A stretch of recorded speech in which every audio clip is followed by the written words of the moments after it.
and a very cliche-filled Thursday in Indianapolis. We welcome you in on a Friday in Omaha, and already we have issues as we welcome you live to the Pillar Exterior Studio. This is Hurrdat Sports Radio. I'm old DB back in Omaha. I got back in about 7:35 with my man Shane Schillerberg and my partner Matthew Jaquez Vrzal. I'll take Jaquez. Oh, I got no problem with Jaquez. That's a pretty good one. MJV. I don't know. This thing keeps telling me my mic is muted, so hopefully Shane knows what he's doing back there. No, I can hear you loud and clear. All right, perfect. With one of the greatest T-shirts. Well, no, it's top 6 or 7. Yeah, this was made for me by my sister. I am not for everyone. That is so true. Yeah, I'm an acquired taste. Oh, you ain't kidding. How was the drive? Down it was horrible. Okay, why is that? Well, number one. Okay. I'm The gonna take notes. So it wasn't even the music. People will make it about the music. Okay, what was the music genre? The music was it was frightening. It was Like death metal? no. Oh. No. The music we went from. So I knew I was in trouble after the first 2 songs. Okay, Neil Diamond. nice. What? Sweet Caroline? Oh no. It was a different one. I don't know. Maybe Coming to America. It was Nice. something weird. I don't know. And then it went to Elvis. Oh, And- you hate white people. No, I Love You. Okay. And Elvis pretty good. Elvis is not. You don't like any Elvis music? Elvis is a thief of music. Grand larceny. He stole from my people. Oh, don't you? Hey, listen, don't you start with me. I don't this think morning. he stole from your people. I think he brought your people's music to the forefront. Oh, is that right? While he was getting paid doing the stanky leg, no Chuck Berry and people couldn't get any love. But then eventually that all Hey, don't start with Chuck me. did good. Chuck did okay. Chuck could have been better. Okay. Hey, listen, I'm just telling you, man. Relax. I'm just asking questions. No, it's a talk show. We're supposed to have conversation. Yes, we are. Okay. So, and he stopped an inordinate amount of times. Oh, really? Why is that? So that was probably number 1. What's an inordinate amount of times? How long is the drive? I've never driven to Dude, Indianapolis. So I got back last night. Okay. At 7:30. 7:30. Yeah. 7:17 we hit Omaha. Okay. We left at 11:15. So 8. It's 8 for normal people. It's 8:20. Okay. For us, it was 10 and some change. Oh, geez. Yeah. I mean, Well, you had to stop, to let Ravi off or whatever too. So. no, that was on the way back. That was Yeah, on the way back. on the way back. Yeah. Yeah. So you do like stop and look at the world's largest ball at Twine, or what were you doing? So what do you think? Pee breaks? What do you think the? Yes, I'm not gonna put him on blast. They weren't just pee either. Oh, yeah, drop deuce. Oh, that Yeah, happens. That's natural. He batted 1,000 every stop. Really? Oh, I was Twofer? I was traumatized.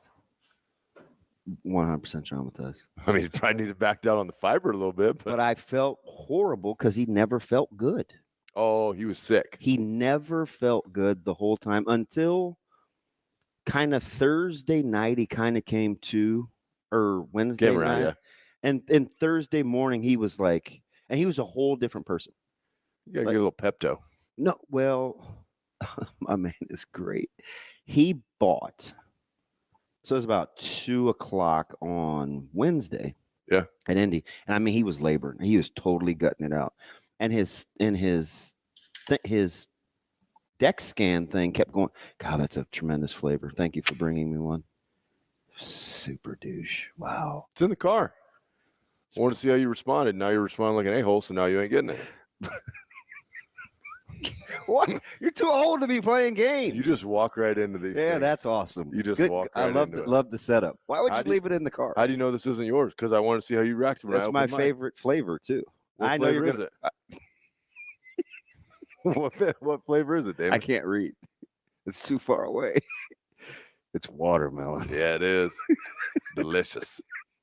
and hydrating. God, I can't stand you. So Okay, so we got it. So we dropped a stopped. lot of heaters, had to pee, guts So- all jammed up. Yep. Okay. But they weren't jammed up. It was loose. Right. So we were sitting at Indy, and he's just laboring, and I'm like, oh my gosh, I feel like the caregiver kicked in, right? I'm like, hey man, like Avery and Sash can stay with the guys because they were going to car wash the players at 3:30, Yeah. and I knew I had to do a segment with Greg with Sharpie for the network at 4. Okay. So I was like, we're just going to run him back to the hotel because it was close. It was only like 8 minutes. Okay. So the night before, he loaded up on snacks. I mean snacks, and I was like, I helped him bag them, and he's in a bad way. And I was like, why are we getting so many snacks? And he goes, I'm scared to be without at the hotel room, right? I just don't want my blood sugar to tank. So I was like, shoot, okay. And he gutted out Wednesday, so ran him back to the gas station, and he bagged like 15 different kinds of gut stuff. Okay. Right. Kind of got cranked up, got a ton of electrolytes, got a little zero electrolyte, got, whatever. Yeah. Kind of reloaded and kicked back in. And then he was back to his like normal joke telling, sarcastic self. Got it back around to where it needed to be. Dude has got a quick wit. I mean, he went ham once. Yeah. He went ham once. I was talking to I said something about him cussing too much. I go, shoot, man, I'm running out of adjectives. And he goes, well, if you cuss, you have a lot more in the old repertoire. So then he proceeded to use the S word like 16 different ways. It was arguably the funniest thing I've ever heard. He just went into character. But so like the trip down was long. It was long. We didn't get in until nighttime, and I didn't. My room was pretty sweet. Like I liked the setup, but it was had to redo the scent in the room and stuff like that. Like I brought a car freshener, some trees. Stop, man, stop. I'm just telling. You're blowing trees in the room? No, I would never. That boy. Good job. No, High five. even though that's my man. That would never happen. That's You're awesome. You're a weirdo. That is awesome. Could you just imagine me sitting around? Just When you said trees, I was like, geez, okay, we're doing this. well, this some morning. of us don't go there right away. Yeah, I did. I went right to it. Some Douglas fir. So now, what else was your big takeaway from the whole media day? There were a 'Cause couple. You're usually opinionated. Like people will piss you off, or people will like, So- I didn't think that guy was that cool. So I was in observation mode. Yeah. I feel like I jinxed Deshaun Foster. That wasn't funny. That did not go well. And you know what? I said Tuesday night going into Wednesday, I said, I'm excited. I'm excited to hear Deshaun. I said, but the scary thing is he's new. Like he's going first. And that didn't go over well. So that was fine, but he was great off to the side. And so there were 3 or 4 big takeaways. Lincoln Riley will easily be the most unlikable. Okay. Although Segedi might be close from IU. They're going to bite someone this year, and he's going to beat his chest, and we're just going to have to gut it. Just hope that it's not Nebraska. Why can't he beat his chest if he bites somebody? Oh my gosh, I was floored at his bravado. I liked Fish. Quick. Why does his bravado bother you? Does this mean stop? Yeah, that was just a quick. Why does bravado bother you? Give me the language so we can do this whole thing and not kill one another. This is your number one. Hey. I don't know. But why does his bravado bother you? Because, hey, do that again. What was that again? Because your boy, where you coach, is not sure on bravado. At the high school level? Yeah. Oh yeah. But he's not kicking down doors. Okay. Coach Samanji? No. Coach Would you rather have him? He was closer to Coach Wisdom than he was. Okay. Coach Would you Samanji. rather have him come in and say, "I've got no statement, ask me questions"? No. Because you know what they do now? What's that? Coach will give a statement and then you can ask questions. Like in the introduction to the coaching staff, Shane, I'm getting a smidge of an echo. Me too. You give You have to, it's part of the deal. They'll say, "Hey, Coach Fish will give an opening statement, and then we'll be open for questions." Because somebody takes the podium to invite I just you. don't think being like you getting fired up at him. For I'm having not fired up. Let's keep little it in bit. perspective. I was a little taken aback Oh, at his because you look at him and you're thinking, nah. Who else? Lincoln Riley was he was different, a little moody, like temperamental. okay. Very defensive. But he kind of explained it away as that's what you get with when you're at SC. You ever seen? Is his wife good looking? I have no idea. Why do you ask? I feel disappointed for her. Why? He said, "Because we're coming and we're coming quick." Oh, yeah. That's yeah, we may not make it out of the first segment. We've lobbed the bird on camera and I was waiting for that one. It was not on camera. low key That's racial. why I did it right there. Low key racial. Would you stop? I'm telling you, you're number one. No, you're not. Okay, so Lincoln Riley, I think we both know where we're headed with that one. I don't know how USC UCLA is going to go in the Big Ten. So I think Washington, Oregon have a much easier transition process into the 10. I would say SC and Oregon. You're not in on the Washington one. Not yet. Not yet. But they, in your world, where They're built up. They have been built up front. a term you love is they're portable. Yeah, they have been built up front. Now we'll see just how portable. What else? I mean, for the most part, I think the conference, the coaches think that you got that flavor on purpose. I know you did. You're so childish. This is what I get every morning.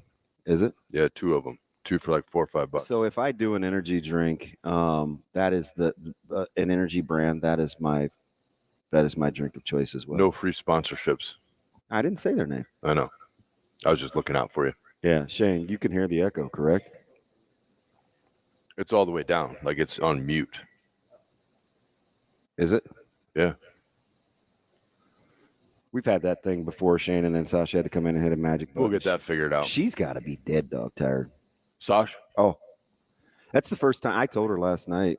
That's the first time I've ever been away from the studio and a setup went that smooth. You know, no technical issues. The equipment worked.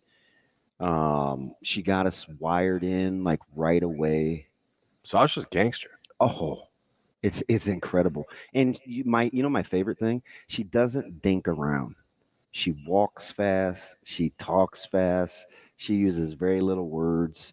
Like she got that bad boy set up. Although we were on the hunt for our credentials because they were left at the gate because we didn't get there for day one. So that turned into an escapade. While she was setting up, she's like, she was she was like not wanting to babysit clearly. And so she's like, they're with such and such. I'll be setting up. So we like basically walked around Lucas Oil trying to find the right gate where our credentials were. So that was about the only glitch in the system. Logistical. That ain't bad. Hitch. No, she's incredible. And Avery works her tail off. So like they were on this like scaffolding thing, just grabbing all this content while we're listening to the as long as our listeners can't hear it, I can gut it for right now. I know it's not the best, but so it was cool. Got back last night. I ate a ton. Not a boy. Well, I'm not eating while I'm driving. Not for the most part. What? Nah. Neither. You already know. Just I drove up to Mankato. I ate eggs and bacon on the way. yeah, you're a monster. Yeah. You Oh, are. I see. Did you miss me? I was kind of pissed at you. Why? So I noticed like nothing for like 3 days. Like messages to you? Yeah. Well, I knew when you were driving, I could fire some in there because we wouldn't respond when you're driving. Yeah. So what is that? Why you were mad at me? No, No. I didn't realize I had to buy you a 5X shirt for you to feel comfortable. No. Knock it off. Knock it I off. didn't realize that. I told you. I said that shirt fit me great. So no, it didn't. The one with your ugly mom. I will wear that. Give it to me. I will wear it. No, I laid it on my bed this morning. I thought about it. Should have wore it. I thought about it. I thought about it. I had this down to this one or the Damon Benning driving school. Yeah, I think I'm not for everyone fits it perfectly. Yeah, no, I love this shirt. I thought James Franklin was good. I think he likes his football team, and I think Coach Ferentz likes his football team. Ferentz probably likes that he's got a kicker now. Well, he had a great one a year ago. I know, but he's got the highest recruited kicker in the country. Yeah, it's the same death taxes and their special teams. So did when you did? I didn't watch any of it. Do you interview any of the kids? Like I know you interviewed the Nebraska kids, which I thought they did a nice job. Ty Robinson was very personable. Oh, they were. So this is interesting, and we can get into this next segment. But both the interior guys with Ben and Ty.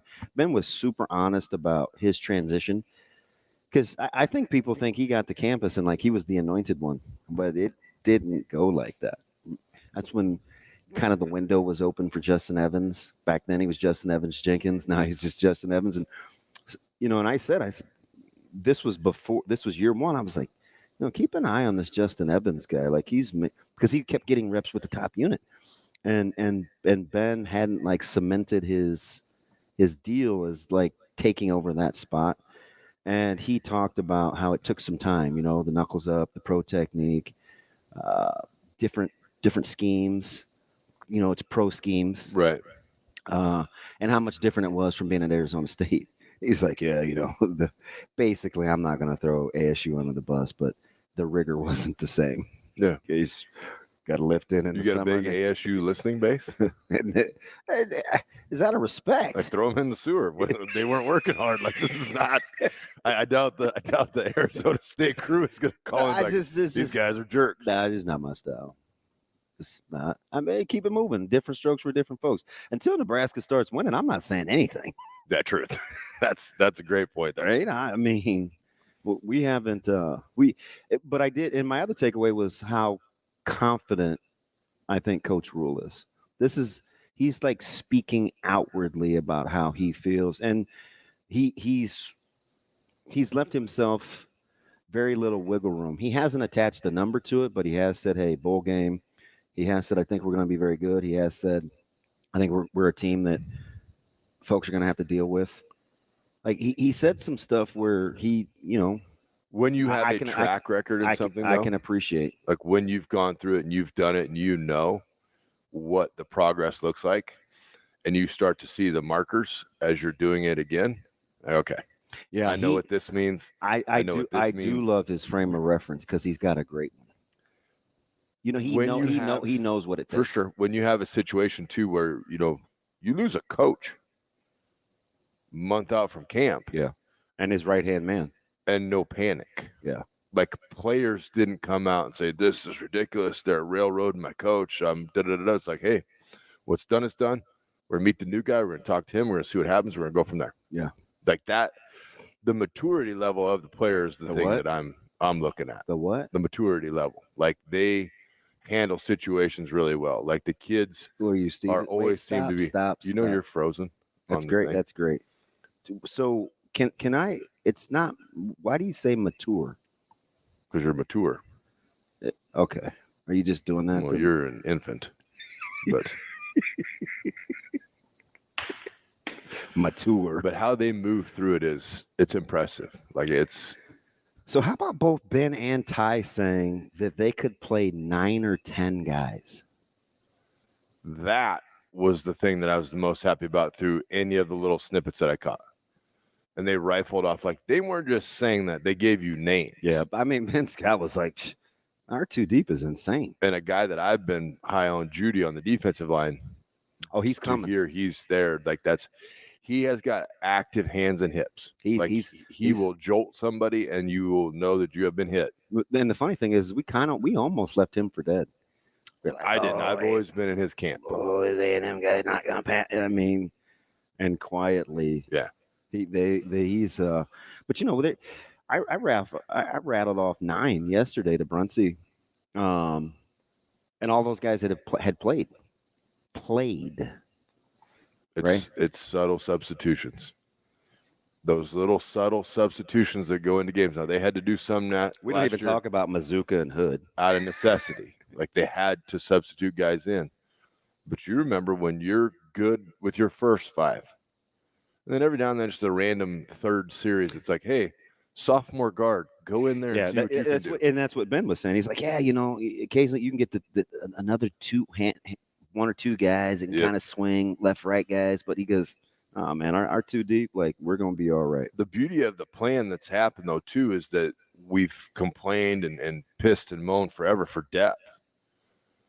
And if you watch how they've done it, it's just very smooth on how they've created depth. I know for a fact they really like a lot of their young linemen. Yeah. And they have the luxury of having a bunch of old ones that they can play that you don't have to be probably on as much. They know what's expected. They had to rewire the brain a little bit on how things needed to get done. But now you don't have to have those lags where it's like, we're going to be good for this year. And then, next year we're going to have to piece some stuff together. It's like, no, these guys have played as well. Like they know what's up. They know what's going on. Let's just roll with this thing. So, and you pit that against, and I hate to say this out loud, but especially as a guy that coaches defense and was a running back, you know me, I'm a big fan of the more your units are cohesive, closest to the ball, the better chance you have to be a good football team. And those units are pretty. Stop, man. Not everything's a shot at your little. Just say lineman. No, man. I mean, I like closest you guys. to the ball. What could be D? Yeah, O-line or D-line. Lineman. Closest to the ball. Is that how I said it? You can't go without us. Is that how I said? You can't go without us. You're a child. No matter what blitz you come up with, no matter what run scheme you do, no matter what sweet pass you want to throw, that's fine. You need us. We don't need you. That's cool. It's awesome. I'm so happy right now. Just say lineman. This is the first time you cracked a smile. Both of us. This is gonna be a heck of a 2.5 hours. By the way, Newhouse is very happy that we're reunited. Yeah. The dude went to Italy. He was in and got some slices the other day. Yeah, he did with his mom. Yeah. You ever met his mom? She's an awesome woman. That Jim? Oh, she's great. Glad his brother got all the characteristics and not Nate. By the way, we'll be back. You shouldn't say that because he's going to make rulings on some of the things we're going to come back with David Sanders Jr. talk and Dom Raiola. That's Matt Vrzal. I'm old DB. This is Hurrdat Sports Radio. A little soundbite from Coach Moore as Michigan kind of walked in and liked the way they carried themselves. What's wrong with you? Easiest money on the board is what? Michigan over 8.5. Oh, I don't know about that. Nah, you're probably right. They are going to shove it up people's hoops. If they can score enough points defensively, they can probably turn your lights out. That D-line is deep. Buddy. They got an all-conference caliber player at every level. Got to score 17. Every level. You got to score 17. Yeah, well, we'll see. You want to bet it? I'll bet you. No. I'll bet you 100. Are you nuts? Come on. So you can put it on 21 and win and throw it in my face? That's true. I did do that. Yeah, that's childish. But I won, though. That's you should be happy for me. What kind of friend are you? I'm very happy you. Thank you. I'm very happy you won money. That I turned your money into more money? Yeah. That was pretty fun. I had a good time. By the way. They are, though. They that's a professional outfit. And it's Harbaugh, and people laugh at him, and he's a weirdo, and he's this and he's that. He instills discipline in programs. Yeah. And discipline will always win. They carried themselves that way, too. The ultimate portability, discipline. Yeah. You can take that with you wherever you go. Or competitiveness. I'll take those as 1 or 1A or however order you want. But I think when discipline happens, your competitive nature increases. Yeah. Because that feeling of, hey, we're doing this. This is awesome. Now, because we want kids to be driven and say, how do I get better? How do I get better? Be disciplined first. Then you can move into like, hey, I like this. I'm doing well. This is really working for me. Now you get competitive and you want to be in those competitive situations more and more and more. I think Harbaugh is one of the most underrated coaches, and I know he's at the Chargers now, and in 2 years they're going to be in a big player in the NFL. He's a big year 1 improvement guy too. So I'll be, Did you see his old ass pulling that sled yesterday, walking backwards with a defensive lineman standing on the sled? My man compared the first day of camp to New Year's and coming out of the womb. This is the first day of school. This dude is out there. He is. He is. Oh, the crazy like a fox. But living in an RV out by the beach. Dude, I would do that. We saw some sweet ones on the interstate. Did you? Yes. I would. So the DB mobile? Man, if somebody would drive that bad boy, I would be all Yeah, in. you are not driving. Woo. You ain't driving that. I did drive the Wagoneer, though. JC could drive that. I don't know. Yeah. Yeah, probably. I bet she's backed up an implement on the farm. She could drive that. You be sure and let her know that. That's what you think. She has. You're classic. Before we get to the recruiting news of the day and a call to arms from young Dylan Raiola, let's get to my man, Commander Cody, who wants to talk about media days. Commander Cody, what's up, buddy? What's going on, gentlemen? I'm just trying. My two favorite voices. I'm just trying to survive this idiot. How about you? Jealousy rears its ugly head.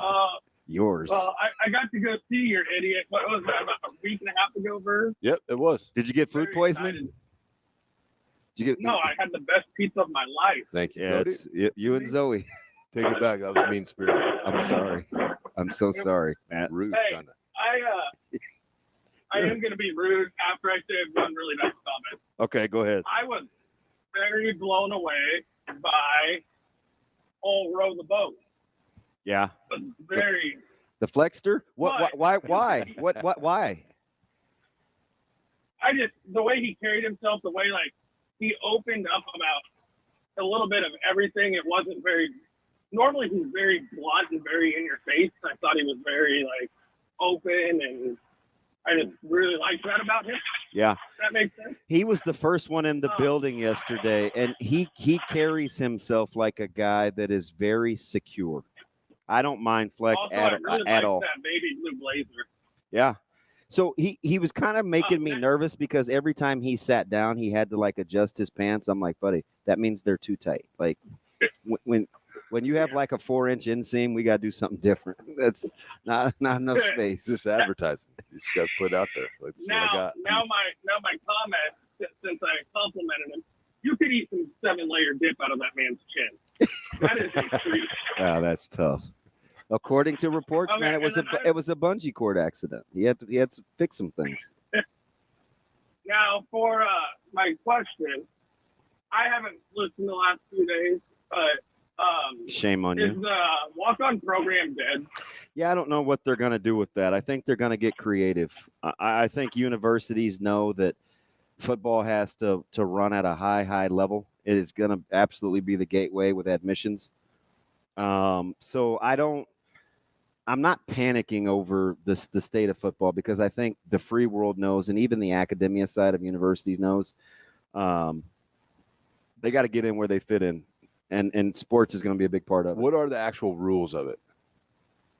So Right now, 105. right now it appears that's going to be we'll know today. Now, is that on scholarship Right, or is guys that have a in your good day. I'll program? Program. We'll know today what the parameters are, but that's the number being thrown around. They'll go. I got it.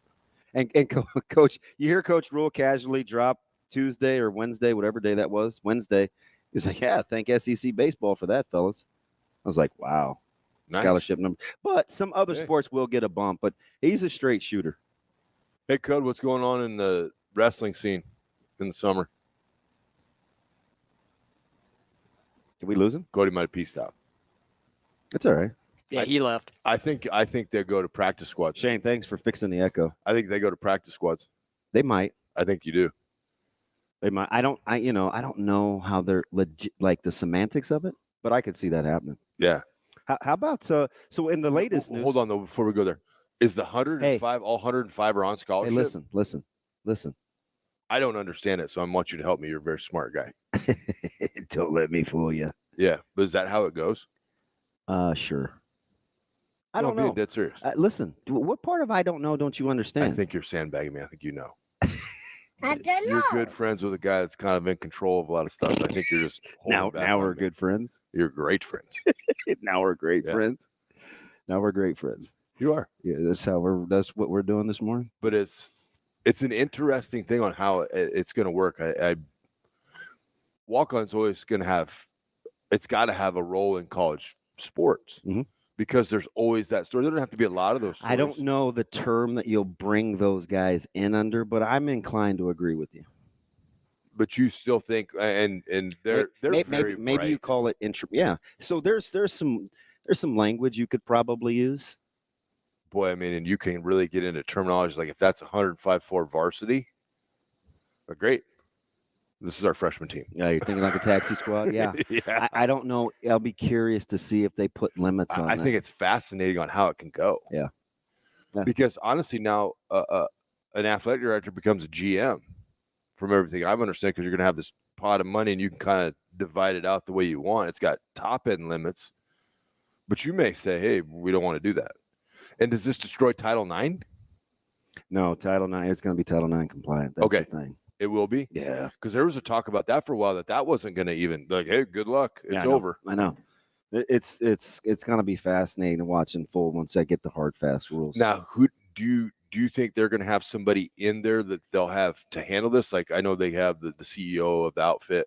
I don't remember his name. I met him, but You talking about Patton? yeah, is this going to be on his plate? Like, he's going to be the I don't know how they'll divvy it up. man? This is I try It's not crazy. to. I know, contrary to popular belief, I try not to take advantage of the relationship and establish boundaries. yeah, fair. That's, Okay. Can we You're mature. stop saying that? It's not even the word. What's the word? It's mature. How do you know? I think it's mature. Said that all my life. Yeah. To this day. I understand. You and Steve Sipple. So you don't mind when I say organization? Yeah, you say a lot of things. I mean, I'm used to it. Yeah. I work with a guy every day that changes the way that words are pronounced. Wow. But he's going bald. You know, how DGB stands for Don't Go Bald, according to Clinton. Sip Don't is, mealy mouth me. Sip is slowly but surely wanting to go bald. He shaved that whole thing down. He's Look had like good. 4 hairs for like 30 years. He looked good. You ain't lying to nobody. Let it go. Yeah, like Frozen.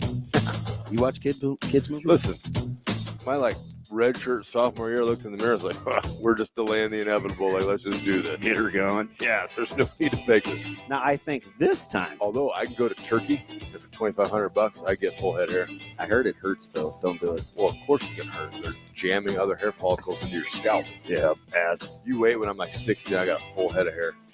I'm gonna wait for you to be quiet so I can say when we come back we're gonna talk recruiting with David Sanders. Can we do that? We are. So That we wasn't make on my it through the sheet. break. Shane, make sure you turn off the mics. This That could was get not on my hectic. sheet. We'll be back.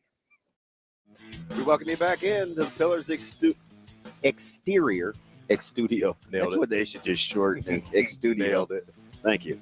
I appreciate that. I come by it honestly.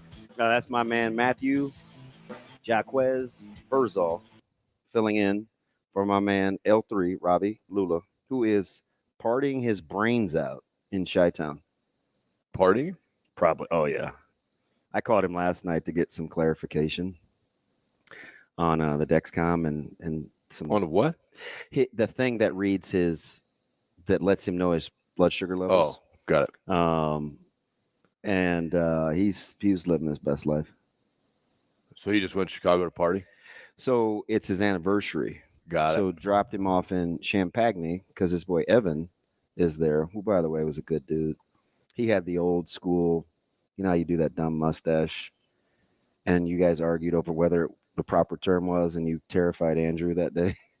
Yeah. His is just a shorty, and he was draped in Illinois gear. I was like, I think I'm gonna like Evan. He's That's a fan. What? If you're a white dude, you want a wide mustache. You do No, not it want was- a small. it was no, little. you It was don't- little. He looked good. No, you don't want that. No, I get Ooh. I get the reference. Do not want. That's going right. You You see want Paul? that- You see Paul Skeens You for a want that while? thing out here, No, big. that thing's in here. You do not want that. Uh, Just for your own health and well-being. huge news dropped. Well, huge if. Yeah, it was huge. This is one of those things where you talk about me sandbagging and not sandbagging. This is one of those where I felt like my profiling skills came into play here with David Sanders Jr. coming back to Lincoln for their elite recruiting weekend. He's down to 2. Number 1 tackle in the country. He's different. You would like him. Mm-hmm. He's a guy. Put it to you this way: he's a guy that I would roll the dice and say, "Hey, Dr. Rob, come on down and spend some time with David Sanders Jr." Like he could operate on that wavelength. You go with Rob? See it right? I think that first of all, he wants to be a doctor. Okay. Second of all, his Hello. yeah, his I'm person Rob Zattersko. yeah, his personality is different. So that's the one where they wanted us to come down, and there was a recruiting weekend a long time ago. And anyway, short story long, I got a really good chance. You know me, like I'm studying, I'm watching, I'm listening, spending time with the grandpa. So I'm just trying to like doing my best Dr. Reed on Criminal Minds, right? Seriously trying to get a segue. And then I went through and I said, I came back and I said, wouldn't surprise me if it comes down to Clemson and Nebraska. And I think people are like, oh no, man, Nebraska. And I'm like, hey man, don't kid yourself. So then it went quiet. I mean, radio silent for a while. Then he comes out with a top 4. Mhm. And Clemson wasn't in it, but it was Nebraska, Bama, Ohio State, and Georgia. I mean, excuse me, Nebraska, Tennessee, Ohio State, and Georgia. And this is probably, I don't know, a month ago, maybe. And so I went through and I read the write-ups. I read them on air, what he said about each place. And I go, I told a couple of guys, and I don't know, because I didn't talk to them, right? We go back and forth with the parents, but they don't give up much either. You do? Like you're talking to his parents? So Jay talks to his mom. Okay. And I'll text his dad. It's not like me and you. Okay. But it's even when I first figured out that the 27th was going to be the day for the elite recruiting weekend, I was like, hey, hope to see you. It was like crickets for like 2 days, right? So I was like, shoot, I may have shot my shot and struck out. Which, Effed it up. yeah, which wouldn't have been the first time, right? Take a L going home. Damn it. So then when he comes out with the list, I totally went profile mode, and I told a couple guys, I said, hey, this is my best guess. I said, Tennessee's the dark horse. And it was because during that visit, he said, hey, I can be myself. I can kind of walk around on campus. It was cool. Like I felt relaxed, could be who I am. So that let me know that was important to him. I knew what he liked about Nebraska. Then I read what he said about Georgia and Ohio State. And I told one of my guys, I'm like, you ain't going to Ohio State. I'm just telling you. He's like, really? And I said, no, Ohio State's going to be out. I said, Georgia may be able to make a late run, but I said, I don't think so, even though his boy is up there, because they've been recruiting his teammate forever, and he's already going to be on campus. So I was like, oh, okay, I could see that, but he doesn't strike me as the type of person that would follow his friends. Okay. I liked his level of comfort of him being able to be comfortable in Lincoln. Comfortability. That word. Nailed it. Props to you. I got you. Super douche. And Tennessee. And then he comes out yesterday with Nebraska and Tennessee. He's going to take 2 visits, final visits. And it does not surprise me in the slightest, because he is different. So why do I say I would even roll the dice and say, hey, Dr. Rob, go spend some time with this guy? Most people would be terrified. Right? If you don't know Dr. Rob and you like, hey, let's go spend 30 minutes with Dr. Zattersko, he'd be like, whoa, what is wrong with It's a me? lot.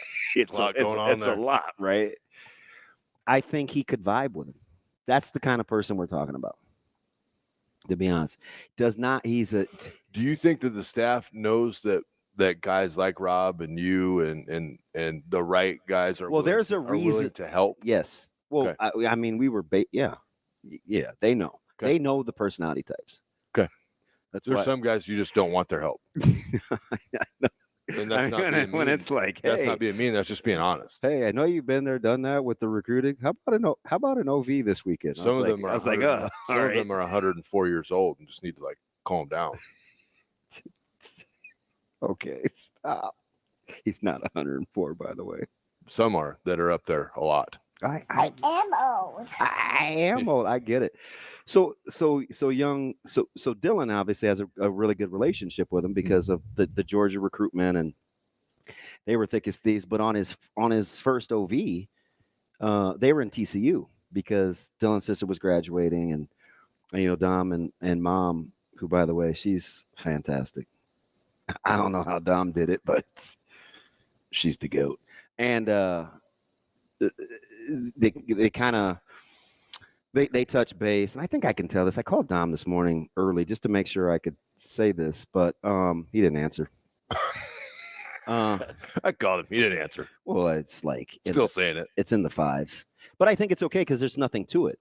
So before that weekend, the going all the way back to the OV, I said, "Hey, I want to do a little fact finding. I want to be consistent with the message. What's been the approach?" He said the same as Dylan. Be a part of something special on the front end. That's all we talk about. Be a part of something special on the front end. So that's all we talked about. Trust, the transition to Lincoln. Yeah. But being in the area he's from, I kind of know what the people are like. Where are they from? Close to Charlotte. Okay. And you just got a good vibe. His grandpa and I, that was like my guy. Old soul, silver fox, reminded me of my. He wore a blazer every place he went. Stylish. Oh, I mean, super cool. Now, Grandma worried me a little bit, because they're up in New York, Buffalo, and I think proximity and being close to family, their family in the Carolinas, was important. So that's why I kind of felt like Clemson may stay in the fray. But once he got rid of Clemson, I said, the minute I knew that they were doing the elite recruiting day on the 27th, this is probably 5-6 weeks ago, I was like, hey, if he comes back on the 27th, all bets are off. And now all bets are off.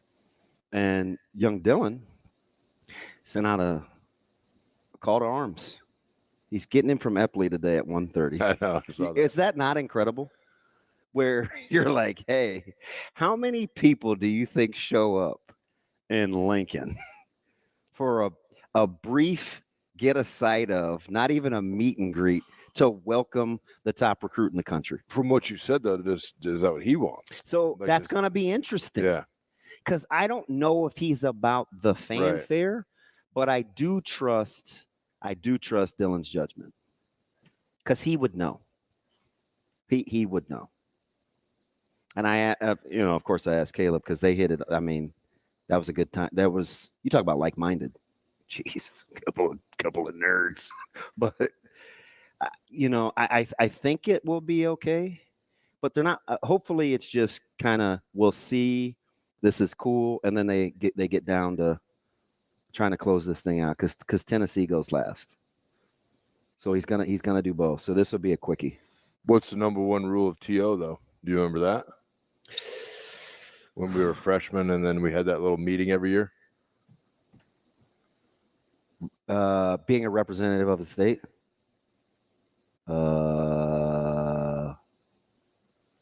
Give it to me. Get your story in first. Yeah. Oh, yeah. If you ever get, he said it. Yeah, that's So true. I don't think. So you like Nebraska being able to? I don't think going last. I think you have to set a very high benchmark. But if you get in there and you set it right, And the thing with you always want to be first. and I don't know. Like I truly think this is. I don't know, right? And I'm being honest when I say I don't know.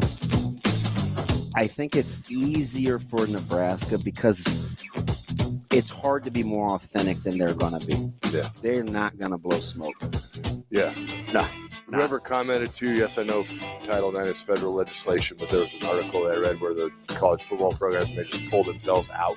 Yeah. So there could be. That's why Title IX wouldn't matter. They could be a brand. So there are a couple things in play. Yeah. And do you call it financial aid? There's a lot of things in play that make it a little more complicated. But yes, I know Title IX is federal legislation. Coming up, since I haven't set the show, we're going to talk to Tim I Verghese. wondered when you were going to do that. Well, McLaughlin, Sautter, Bender. It's a quickie, like everything else. This is Hurrdat Sports Radio, live from the Pillar Exterior Studios stage. We are live on AM 590, ESPN Tri-Cities, home of Matt Vrzal. Doing the darn thing. As Shane, are we in? I'm back to getting the echo again. Gosh, where is Sasha when I need her? You know what I mean, Shane? it's okay. I can get through it just because we had to have all these interviews. You trying to work this camera is a thing of beauty. You're still as ugly as ever, so don't Oh worry. my God, I am not good looking. I know that. See, knowing is half the I battle. It's like G.I. Joe. Maybe Aggravating maybe you. Tim can help us out. Do we? I'm waiting for Tim to pop up. Oh, there he is, the man, the myth, the legend. From Rivals and Inside Nebraska, we welcome in Tim Verghese. Tim, good morning, man. What's up, buddy? Good morning. Not too much. Just prepping for this weekend. Yeah, you're drinking through a fire hose, right?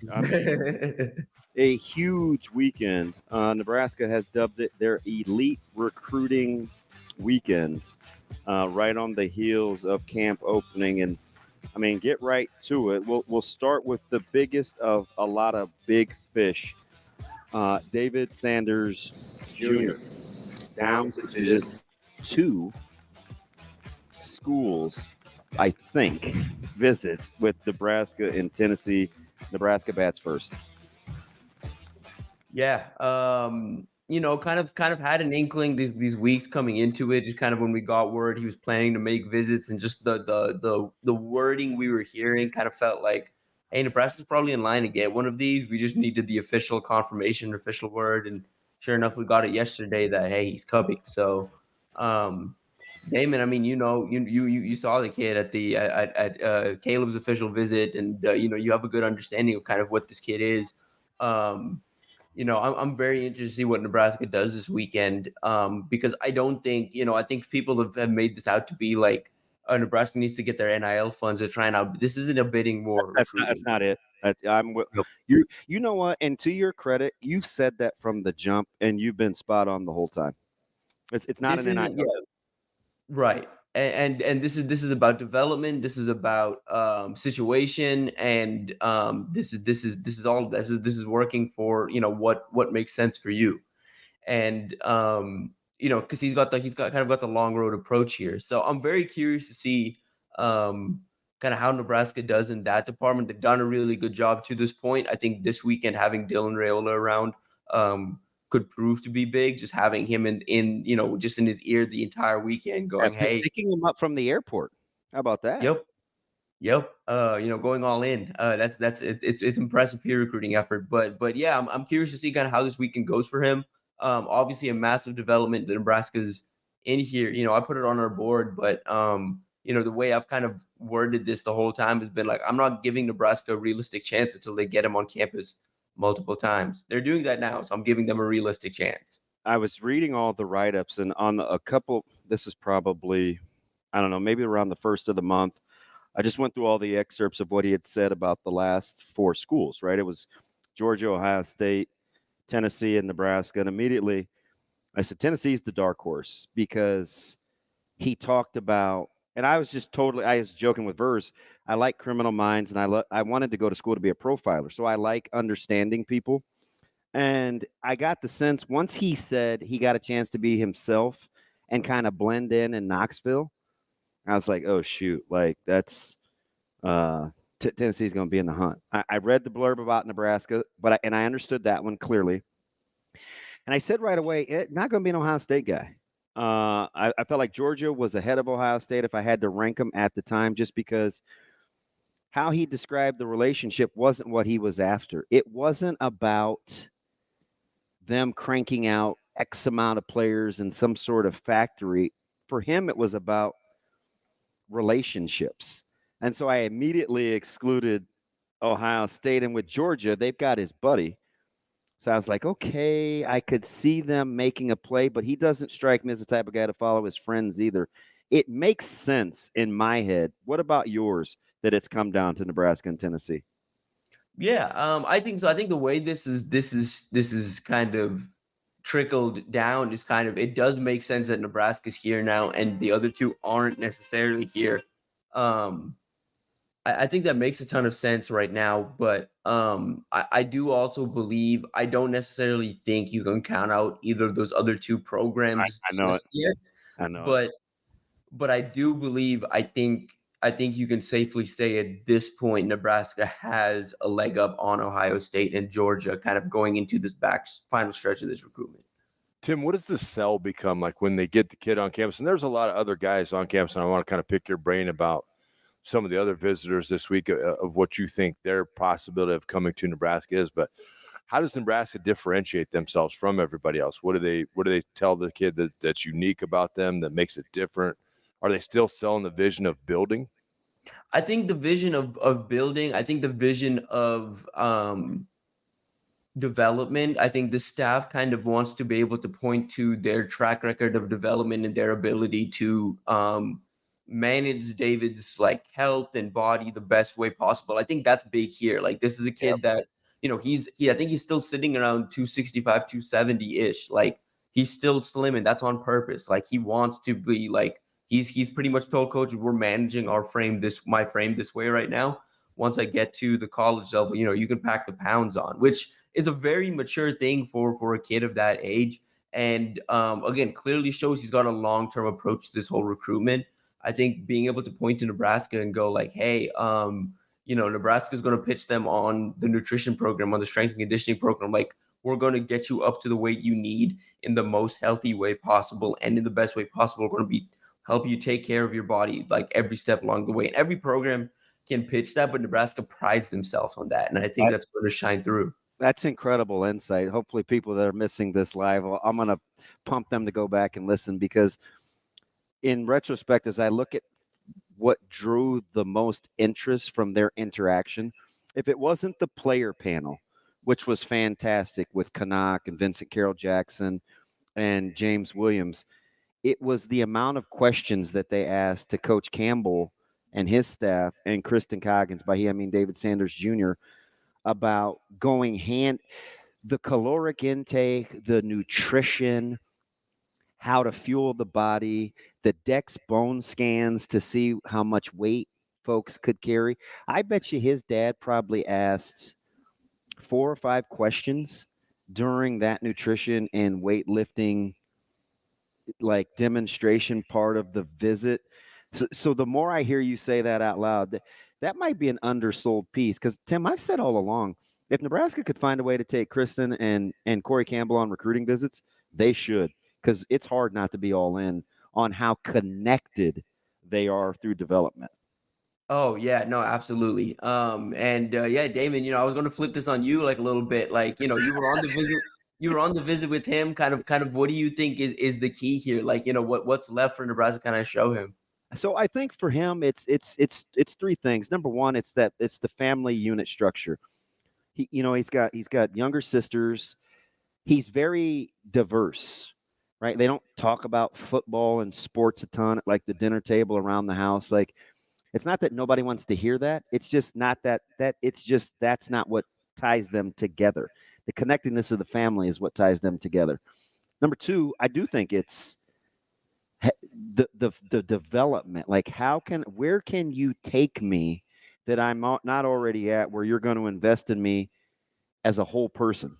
Like, that's the other thing. And then the actual literal physical development part, I think, are the 3 things that Nebraska can really strive for, because I think at the end of the day, he's kind of his own guy. He was quiet. He was very fun, good-natured. I could see him needing a particular kind of environment to thrive in, because I think he's different than most people that look like him. Yeah, I would agree. I think that development piece is I think ultimately the key here. I'm curious to see kind of what Nebraska does in that department this week, and like kind of what they pitch him on, because of what they've done so far with this group and what they can look back on in terms of track record. O-line isn't really as up there as some other positions, but I think they have a vision they're trying to sell here. And I think, again, having Dylan here is so important. Yeah, I'm telling you, it's quite a different world. I watched Donnie Raiola with him one-on-one during our cooking stuff and taking him off to the side. And I think to watch Donnie's wife and the kids, she was kind of like this great nanny with the support staff, and all the kids were together. It was almost like breaking bread together. There was like this aha moment. Then I watched he and Donnie talk, and I text Dom immediately, Donnie's brother, obviously, and I said, his ability to just talk to people one-on-one is incredible. Like, I was captivated. I was totally eavesdropping. He knew I'm staring him right in his face, but I'm like listening and I'm like, this is incredible because nobody ever gets to see that side of his personality. But when you watch that offensive line work and talk, and Ben Scott alluded to it in Indy, that is one cohesive, well-led group. What they produce is what they produce on the field, but you can't knock the chemistry and the connectedness that they have as a unit. Yeah, no doubt. And like I think especially, you're starting to see that, pop up on the recruiting trail. Like obviously being in this recruitment, being in the U2 recruitment, like where you're seeing like, hey, this guy knows his stuff. This guy's really personable and he brings together like a unit. Like again, talking to recruits, like that was one thing that did continue to pop up for them when they stopped through Nebraska and saw players interact. Like, they felt the whole group was close, but they were especially like, you can't tell which offensive lineman is a senior and which one's a freshman. Like they all kind of move together as one cohesive unit. Like you said, like there's no age discrimination. There's no like, oh, you're a freshman, you got to pick up for the seniors. There's none of that in that room. So of the other guys coming in, I mean, there's other positions that are needs. There's a lot of guys in. Who do you think Nebraska has the best chance maybe to get a silent commitment or a full-blown commitment from this week? I think there's a couple 2026s you could keep an eye on, but I think in 2025, I'd have a close eye on Oregon commit Isaiah Mosey coming back into town. Just off the heels of his dad being there helps, right? Yep. Yep. I was going to say, just off the heels, obviously, of his dad, on staff now, him coming back to campus is notable. He's visited Nebraska more than any other school in his recruitment thus far, I believe. I think Missouri's probably close, but I think it is Nebraska at this point. And Nebraska kind of going all in here. We kind of got word this month too, kind of on the NIL side of things. They're a little more competitive with Oregon now. And having dad on staff helps. I think they're going to pitch, hey, proximity to home, like path to playing time is a little easier here than it is at Oregon. That being said, nothing's going to be handed to you here, but Oregon's got 4 wide receiver commits and they're after a couple more this cycle. They've already got a pretty deep room. Like Nebraska's got 2 guys at the top right now, but behind that it's kind of open. And those 2 guys are transfers that are probably gone after a year or 2 anyway. So you've kind of got a path here to come in and contribute. And I think that pitch is being heard. So I keep a close eye on him. And then looking ahead to 26, I think the in-state, I think a safe bet is, I think that first 26 commit's going to come from someone in-state. I think Isaac Jensen's a good candidate to keep an eye on. I think Jace Reynolds out of Elkhorn North's a good candidate to keep an eye on. Both of those have Nebraska offers. Both of them kind of raised Nebraska, following the program. So I'd keep an eye on those 3 names this weekend. So you're one of the guys that has a really good pulse on Michael Terry. You and I joke, he's a very interesting personality. Late to social media, didn't have a phone till later on in the high school game. A little naive, and green with what's happened with the recruiting, and all of a sudden, it was quiet for a while. That ship was ready to sail, and then, hey, I've got 3 visits coming. By the way, Nebraska's one of them. What's the latest on MT3? Yeah, this one shifted a lot. I think I pretty much wrote Nebraska out of it like a week ago because the latest I heard was, hey, this is coming down to Texas and Oregon. He wants to make these last 2 visits and then call it a decision. Nebraska worked relentlessly over this last week to kind of get back in that picture. I think Tuesday or Wednesday they had a phone call that kind of sealed the deal of like, okay, we're going to make another visit to Nebraska. But I think just kind of continuing to pitch him on, hey, we've wanted you the longest. Texas and us have been in this offer picture for pretty much the same amount of time, but Texas didn't make you a priority till January. We wanted you, since we offered you. We've made you a priority for as long as we've known you. And so I think Nebraska's pitching that and just being like the consistency of that relationship. And I think they're kicking the tires again on the development side of things as well. I think NIL is a little more important here than it is in the Sanders recruitment. Not to say NIL isn't important in Sanders, but I think to be in the David Sanders recruitment, you have to at least meet a certain floor number-wise, and Nebraska's done that, which is why they're still here and why a school like Clemson isn't, I think you have to be able to reach that floor and be competitive in the NIL standpoint. With Michael on the other side, I think NIL is a little more important here because I think this recruitment took the shift that it did when Oregon started throwing out the money that Oregon does. So I think Nebraska has to be a little competitive there. I think Nebraska, and I think the fact that they're getting this return visit says they're a little more competitive there. But I think ultimately, I think this week, getting him in as the last visit, I think is huge because this is a kid that, I think Damon, you and I have talked about this. Like he's a little impressionable. Like comes off. He's the one whose personality least lends me to be secure about. You know what I mean? He's kind of all over the place with his thoughts, and he's green in this. So I'm like, even if he told me something on next Tuesday, I'd probably wait a while before I was like, oh, okay. You know what I mean?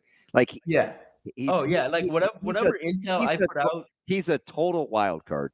Right. Yeah. Whatever intel I put out next week about like how the visit goes or how the stretch of visit goes, it could be completely different a week later. Like I very much believe, like, I mean, hell, I just said it like a week ago, just basing talking to people close to him and him himself. Like I was like, okay, Nebraska's out of this.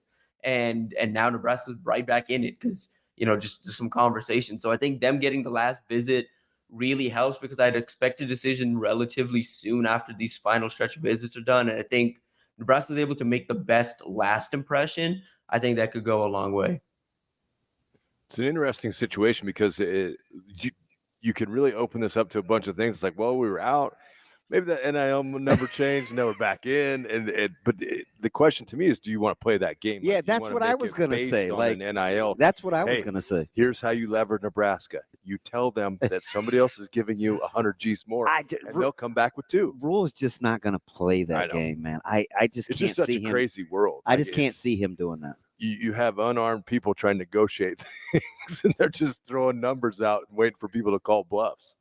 Yeah, I mean, that's the craziest part of all of this is like, I think for established guys that have been doing this as long, like someone like David Sanders has been doing it as long as he has, that has good advisors in his corner and has like an understanding of this whole process. They know the market that's set for them. And for them, again, like this isn't an NIL, like they're just looking for, as long as you're competitive in this department and you can sell us on every other thing, we'll be okay. Like as long as you can sell us on that, as long as you have meet us in the floor, money wise, we can keep having a conversation. With someone like Terry, though, I think again, being so green to this process, what I've been able to gather here is basically and you think about the contenders that have really risen in the last few months. It's been Texas A&M, it's been Oregon. Like Nebraska and Texas have been there. Oregon and A&M have risen. And what are Oregon and A&M like? What do they do well on the trail? They do NIL well on the trail.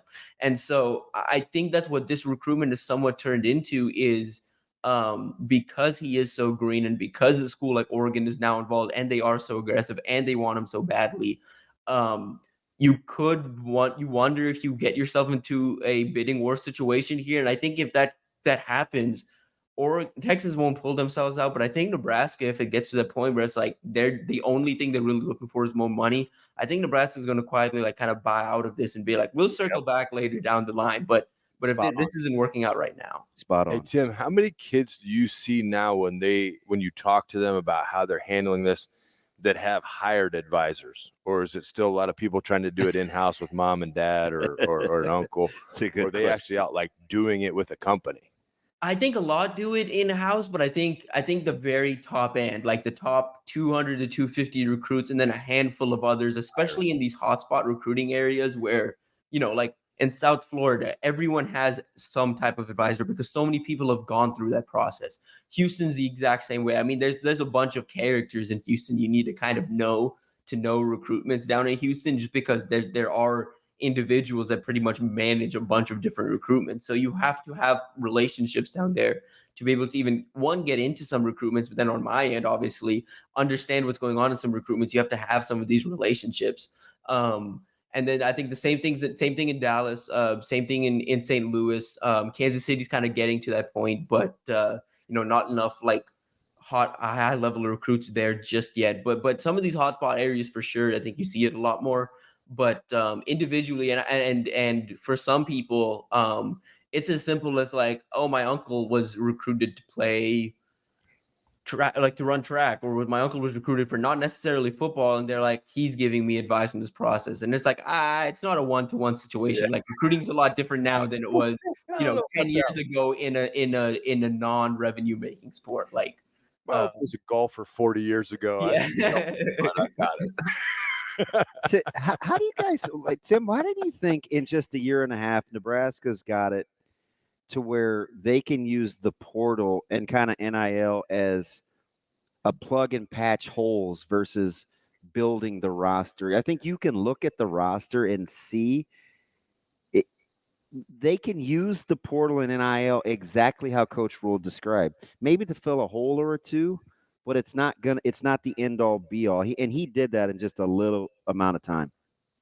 I think the speed they've done it is impressive. I think them doing it is not super surprising, because this is how you build like something that is sustainable. Like in this day and age, the way you build it is strong culture paired with all of this. Like they don't hide from NIL or the transfer portal the way other programs do, but they still maintain that, like, hey, we want our guys in this building, and we want our guys in this building, and we want, like guys that believe in this vision, and guys that, are 100% bought in, and they're getting that because of culture, and they're getting that because of, just relationships they've built. I think they do a really good job. And I think you're going to see that pop up in November, or, down the line this season. They do a really good job of maintaining relationships with guys you don't even think of. Like, I think down the line this season, you're going to see, hey, Nebraska starts to string some wins together.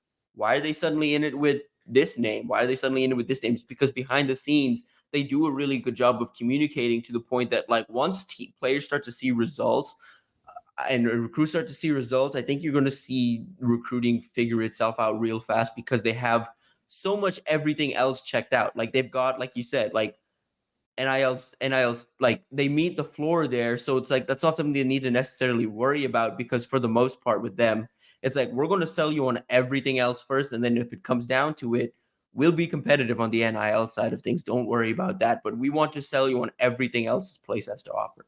Tim, does a 1-0 Nebraska and a 1-0 Colorado college game day visit to Lincoln still influence kids? Would they pay attention to that and say, hey, that's a big time deal. Look at the environment. Look at the atmosphere. That's a competitive weekend for games too. Yep. It's turning out to be like, and that's the thing. I think Nebraska's shaping out to be a big weekend, and recruits are excited to come. When I talk to guys about, hey, what games are you coming in for the season? Like, are you eyeing any games? They're always like Colorado week 2. Like we're looking forward to that one. I think guys want to see a dangerous road environment at Nebraska. Not even a dangerous, but like a true rowdy environment at Nebraska, where Nebraska creates an atmosphere for a road opponent. Sam, fantastic stuff as always. You never disappoint, man. I can't wait to catch up with you next week after this monster weekend. Yes, sir. Talk next week. That's Tim Verghese. So good at what he does. Very good. And we'll be back. We'll chew on some things. No, we're getting some tech fixed. We're gonna chew the fat. That's my man Matty V with absolutely no fat. Welcome back. It's Hurrdat Sports Radio live. Back in studio from Indy, the Pillar Exterior Studio stage. ESPN 590, ESPN Tri-Cities, Google, Twitch, Spotify. Hopefully you're streaming with us. Really good stuff from Tim. So what's the 43, Shane? Is that the bottom, the top, is the middle? What's that part of the hour? That's the middle third. Middle. The 43. It's too many words. Middle quarter. At the middle third of the hour. Bottom quarter. We'll talk to my partner, literally in crime, Ben McLaughlin from the Husker Radio Network. But we're gonna talk to Ben how big time at Northwestern. Did he? Yeah. Oh, maybe he was jealous of your clean shaven scalp. No, it was cold. And we were watching baseball. Yeah, he's great. Like, that is, I know you roll your eyes like I'm an adult and I should be able to do things on my own, but he totally is my techie guy when stuff goes wrong. I almost needed him. Listen, I almost called him yesterday because I got this thing on my phone where it says I have moisture. And so you get this like, knock it off. I'm the child. That thing wet. I know my sense of humor, and you just, when you say things like that, I just have to laugh. So anyway, he got it off for me the last time because I can't use my charger. Okay. So he like totally Googled and figured it out. And I was gonna call him getting in the car from Indy because I was like, I have 8 hours and I need my battery, but I watched a YouTube video and kind of figured it out. I felt really, really good. You did it on your own, Yes, like a big boy. that's enough. Did you not have a car charger? So yes, but I don't trust those because they eat your They like do things to your charging port, like your battery life. No, they don't. It's the fact you have it plugged in, then you're trying to use it, and it's wiggling around. So what you get is on your console, you get a flat charger. Yeah. So in the Wagoneer, I had it, but I got the flat charge, the moisture thing off. That's a great move hiring that kid's dad. Mosey? Yeah. Oh yeah. Yeah, well done. And you're connected to in that part of the city. All right, KC. It's a good part too. Oh yeah.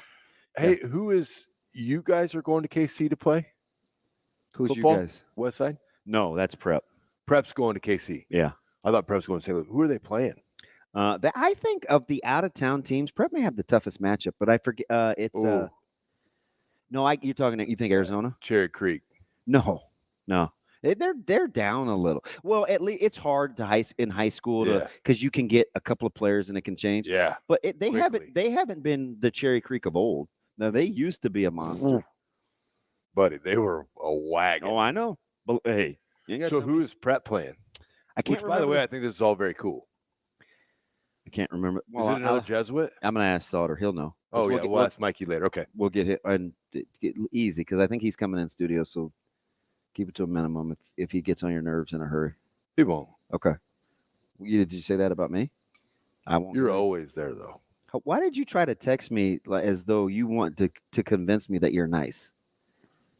Well, because you're like I'm nice AF. You saw 300 people at my birthday party. Obviously, people like me. I don't get. Did you pay him? No. How great was it though? The Malcolm boys were there, dude, in Jersey. Incredible. Stolen jersey. I was like, "Hey, did you steal your jersey?" He goes, "Yeah." Incredible. That might have been the first person I spoke to. Because his son had the Vince Carter. So jersey. He came through the drive-through. Mitchell came through the drive-through the other day. He goes, that was super cool. Damon talked to my kid about his jersey. I'm like, you had two of his sweet spots. Like you had the jersey that he loves and the hat of the baseball team that he's infatuated with. The dude, his little son Shane was rocking a Dodgers hat with the Toronto Raptors. The Vince old Carter. With the I made a beeline through all those people to talk to probably was he 9, maybe 8. Yeah, I'd say that's probably right. And I put my arm around him, Shane. It was like me putting my arm around you as a little guy. Was it vintage? I go, hey. It was vintage. I know you don't know me from a hole in the wall, and you're probably like stranger danger, but that is the greatest outfit I've ever seen on a little kid. Hey, them 3 dudes that were standing there that kind of all huddled up, they didn't really. I told them, I said, listen, the most fun I've ever had in my life was coaching there. They're like, Coach, we got to tell you something. I was like, what's up? And they're like, we thought you guys were like 40 when you were coaching us. I was like, dude, I was 23. I was 5 years older than you. So Malcolm travels well. Oh, yeah. I went to go watch him play baseball twice against Central City. I'm like, this place is, they had Omaha. They had the stadium looking nice at Tal. Them 3 dudes there, they like hitting. Yeah. They were once like, okay. You could tell. Let's not. They were about that life. Out. You could tell. They held up that wall almost the whole night. They did, but in their own little world, just talking about it. Yeah, that was fun. People like me, 300 of them. Yeah, and then messages of others that said, "Sorry, we couldn't make it." Yeah, you're not for everyone. Just like you're a camp of one. It's not true. Your wife thinks I'm nice. She also your kids and daughter and sons think I'm nice. I was gonna say how she feels about me, but that would further prove your point. No, but it is cool though. The thing about Nebraska recruiting now is I think for so long, and maybe it's just me because it was my opinion, but I felt we had a defeatist attitude toward it. Yeah. Where it's like, oh, well, we're in with Bama or we're in even with Tennessee. And then all of a sudden we would just like fade out of the picture. You know, now it's like, great. You know why I'm confident about Coach Rule? Because he has, and we'll get to out of breath Brian here in a sec. He has this uncanny ability to let you know that he cares, but the ability to walk away because he does care. And that's, yeah. And he's mastered it. It's truly captivating. Yeah. I wish you all the best. You know what I mean? And mean it. Yeah. Yeah. It's I don't know how to like put it into words, but it's captivating. Like you're drawn to it. You're absolutely drawn to it. It's what people don't do now is they don't look people in the eye, and they don't genuinely believe the words they say. They say the words to get out of a situation. Yeah. They don't genuinely believe it. Like he's got it to the point, and you know me, I'm so super skeptical. Like I can find something wrong with just about it. Sold on this hook, line, and sinker. Yes. Right. I didn't even have to say it. I didn't. If Rule came to you with oceanfront property in Grand Island, you'd be like, "I'll take 4." Yep. All of them. Yep. I'm dead serious. Yeah, I know. I'm like, I probably wouldn't take I would take a back seat. I wouldn't give him, but he could have Caleb, and I wouldn't say anything for the next handful of years. And I trust that he'll be okay. Yeah. It's rare. I didn't even want him driving with you, but I let that ride. So I like you too. Yeah. It's fine. Let's get that out of breath, Brian. B, good morning, man. What do you got for me, champ? Hey, what's going on, fellas? Just trying to make it. No, Matt has only clinched his fist once, and he lobbed the bird at me twice. That was just that technology. That wasn't it, Damon. Yeah. Hey, I'm listening to y'all. I'm pumped up off of listening to the Big Ten media days. You know, Matt Rule coming out, getting props for mentioning Nebraska's football team educational accomplishments from the beginning, and getting praise from that I don't know who that female was. She's the same one that asked the Wisconsin prayer question last year. So, she's consistent. Yeah, I like the way that Rule kind of responded to that. Make sure that he gave the rest of his colleagues their flowers too. Yeah. Typical. Yeah, I really appreciated that. And I'm also sitting here thinking, we got so we got that budget shortfall, and we got Pillen in town talking about trying to get other resources, and we talking about getting a new grass field down there in Lincoln. I know what Pillen mentioned a couple of months ago. People probably don't remember it. So I'm expecting that the new grass that'll be down there in Lincoln will turn the field name to Hemp Field, if Pillen has anything to do with it. Also, are you intimating he may try to find some new revenue streams? Yeah, because I heard what he said a couple of months ago, and I was laughing about it. I was like, wait a minute, did we just sue a state next to us a couple of years ago for that? And now you want to bring it up as a revenue stream? So I thought it was funny. Wow. But most important, what I'm expecting this weekend, because I know somebody on this radio station I'm talking to now had just about as many kids as me, so they know about family life. Yep. So I know that 5-star tackle, when they came to town, had to get a chance to see that blacktop grill, and hopefully that pellet smoker going, so we get the 5-star, because I'm depending on a family man. I know you family man. You can't help but be family. You can go. I'm hoping that the man come here. I hope that, I know the NIL, you need a little bit more money. And I hope people, I don't know how that's working. I mean, I heard we got the most millionaires per capita, so I'm expecting something to happen. I want to see. I would like to see him playing for us. That, I think that would be very good. I actually am leaning in him coming to sign with us. That's what I'm believing. Yeah, so, put it to you like this. I told him anytime he wants to come down I-80, I said I'm only a 33-minute drive from the driveway to my back deck. Whatever you need, I got you. I'll whip it up. Just don't burn. Just don't burn nothing, Damon. All depends on you. Make sure you make that brisket real good. All right, good. I got you. Want that 6'5", man? Be well, right, man. Bro. Enjoy the weekend. Coming up, you too. My partner in crime, Benny Mac, otherwise known as Ben McLaughlin. Back after this on Hurrdat Sports Radio.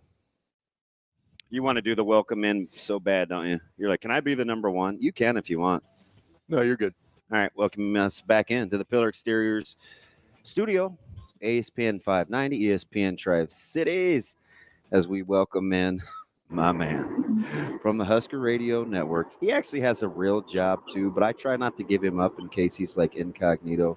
I like to call him Benny Mac, but his government name is Ben McLaughlin, although it may be Benjamin. Is it Benjamin or is it just Ben on the old certificate, Ben?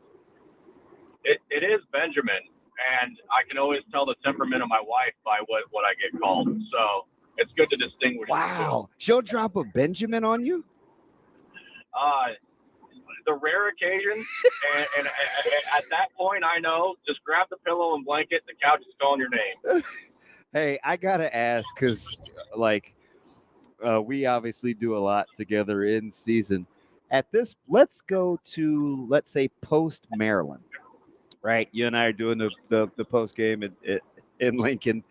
Would you have thought that on July the 27th, Nebraska would be having the three guys in town on their elite recruiting week, three of the guys that they do this weekend with a shot at this thing? There's no way, right? I mean, it's incredible. To think about not only because you might get the occasional 4 or 5-star guy with a unique story that maybe stands out. Maybe they're local, maybe they have a family tie, like maybe the quarterback that we currently have, something like that to give you an in. But to have the geographic location, kind of the other schools in pursuit, the national ranking, all that stuff encompassing makes it even more impressive. And I don't think that we are to the point now in these recruitments, DV, and I know you'd agree with this, we're far enough long in the process where these guys aren't keeping Nebraska in the conversation just because. Like, I think it's to the point now where you got to be worried if you're some of these other schools recruiting against Matt Rhule, what Nebraska has going on. It is an interesting statement because now this to Nebraska fan who is dying for any and everything, now this becomes the standard, right? So it's like, oh, well, last year you got 2 5-stars and 3 4-stars in on this elite recruiting weekend. What's next year look like? Is it all 5-stars? So it's great to see them ratchet up the bar. What's impressed you the most with how Rhule and staff have been able to do this, kind of get into bigger and bigger living rooms with recruits in year 2? Yeah, I think that's a great question. And I don't know that it's limited to just recruiting. And I didn't say it. And I think Damon could probably attest to this better than anybody. It's just consistency and message, right? Whether you're talking about recruiting your current team, some of those episodes they're putting out on YouTube, Big Ten Media Days, like you almost know already what you're going to hear with Matt Rhule because he just stands on his beliefs and, his consistency and deliverance and how he's going to run a football program. And I think that hits home to a lot of recruits. This day and age where you can be swayed by things that aren't between the white lines, the NIL, the cars, what can you do for me type mentality. I think Matt Rhule has a little bit different approach than maybe some of the other coaches. And I think that maybe hits a little different than, just knowing what you're going to hear in terms of dollar sign value or what car you might drive or whatever that might be. What you're getting at Nebraska is more than that. And I think his ability to drive that home to recruits and specifically to families that we're going to take care of your son off of the football field and make sure we have his best interest in mind. Yep. That certainly has to hold a lot of weight and a lot of value to not just his current players, but prospective student athletes as well. Hey, so, let's go back to Big Ten Media Days where 2 of the 3, and I'm going to set Ike to the side because you know that of my affinity for GIF. On a personal level, how about Ty and Ben both talking about what you're speaking to, the whole well-rounded part of being a good teammate? Yeah, we're starters. There's 9 or 10 guys that can play behind us, and we love seeing the young guys flourish. Like, most starters that are that established don't talk about stuff like that, but it just is so free-flowing and natural because of that holistic, we'll take care of you family theme that they always talk about. Yeah, to your point, 3 fantastic representatives of our football program, by the way. Great selections to go to media days. And I think the interesting thing to what you're talking about, Damon, think about the different paths that Ben Scott and Ty Robinson are on right now. Ty is a guy that's been around here forever. He was one of those prize recruits that we were celebrating when he committed to Nebraska. And he's been here. He's poured everything he's had into this program since the day he's walked in the door. Ben Scott's only been here not just a short time. Yep. And so the fact that they're so aligned in their messaging, they play on different sides of the ball. They've had completely different paths. And the fact that they're saying the same things, and Damon, you talk about this all the time. They're speaking the same language. Yeah. That's so impressive to me that you can have two guys with completely different circumstances to get to where they are, be so aligned in their team message, and that helps on the sidelines when you're down 14-3 early in the second quarter, or you need a big drive before a half, or you need a big defensive stop late in the third quarter. And those are the guys you're looking in the eyes in the team huddle on the bench on the sideline to go get it done with you. That doesn't just come from nowhere, and it's something we wish we've had in this program for a long time. It's also nice to know that as they handle these things, right, and in a job, in life, whatever, you're always, if you feel secure in what you're doing, you're going to be more willing to build like everyone else up. So it's unique to see. Yeah. As these older kids progress through it, and man, what a path and travel they've had at their time in Nebraska. But to see this come and as they mature into things, it's an awesome step. I would like to flip your one scenario though, and instead of saying they're down 14-3 early, like we're up 14-3 early. Can we manage this situation that going that way? I'm tired of playing from behind.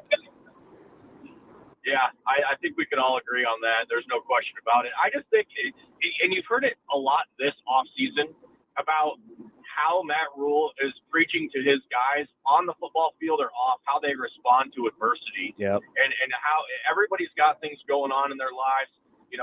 Academics may be more of a struggle. Family life may be more of a struggle. You might, have relationship problems, whatever the case may be to the individual. How you respond to that will have a large say in how you beat life, how you're successful in your time past Nebraska. And, of course, that certainly helps on the football field because you can't play – that's the old cliche in sports. You can't play a 9-inning game or a 60-minute football game and not have something go wrong.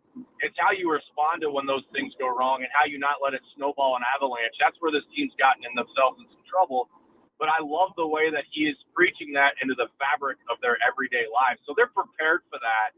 And hopefully that turns those 14-3 deficits into 14-3 leads because you're able to handle when things go wrong and you're not digging yourself a bigger hole than you need to. Hey, so, we do the fifth quarter together and you always open it. And too often it's been, well, we found another way, or can you believe it? Or the feeling of, after something extraordinary happens in a loss, do you even allow yourself to think what could happen if Nebraska starts winning meaningful games when you pit it with the personality, the authenticity, and the leadership that they currently have under duress? Yeah. Well, I think, and I'm interested in your guys' thoughts on this too. I think it almost could potentially have the opposite effect to where it starts snowballing the right way. And I think we're all so scared to admit that that's actually a possibility. Like this team could win 3 games in a row. They could win 4 games in a row.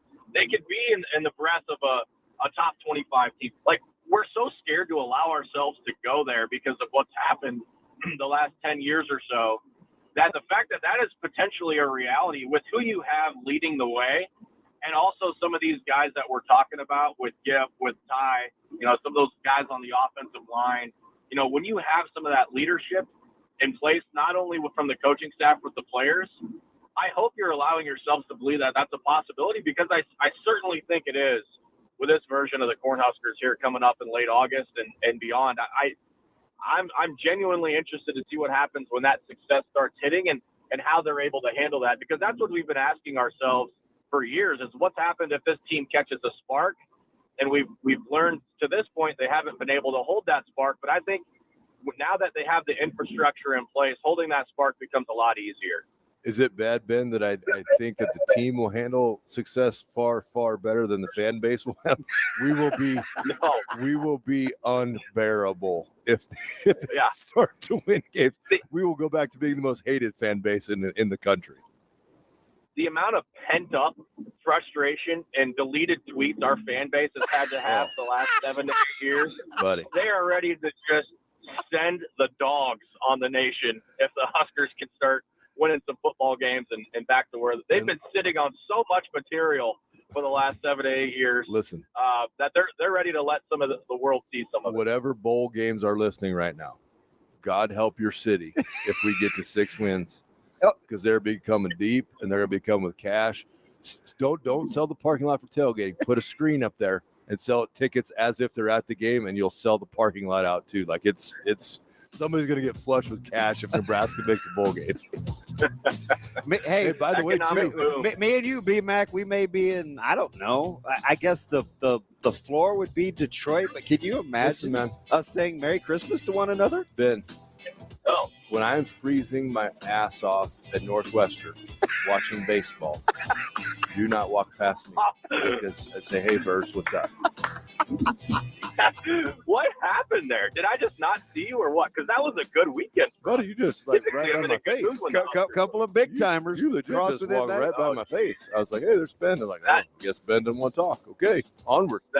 That's super unfortunate on my behalf because that's not how I like to roll, especially for Husker baseball fans freezing at lovely Rocky Verghese Miller Park in Evanston, Illinois. If it's that cold too, you are going to have a spotter in the booth. Instead of the next time I'm up there, I will be sitting next to you. Well, good luck fitting up there, bud. We got enough problems fitting the two of us up there as it is, but we'll get nice and cozy up there for you. B-Mac, you're the best. Looking forward to seeing you soon, buddy. You as well. Have a good one, guys. Appreciate it. Back after this. Welcome back. Third hour. Welcome, and our fine folks in Lincoln. We love you long time.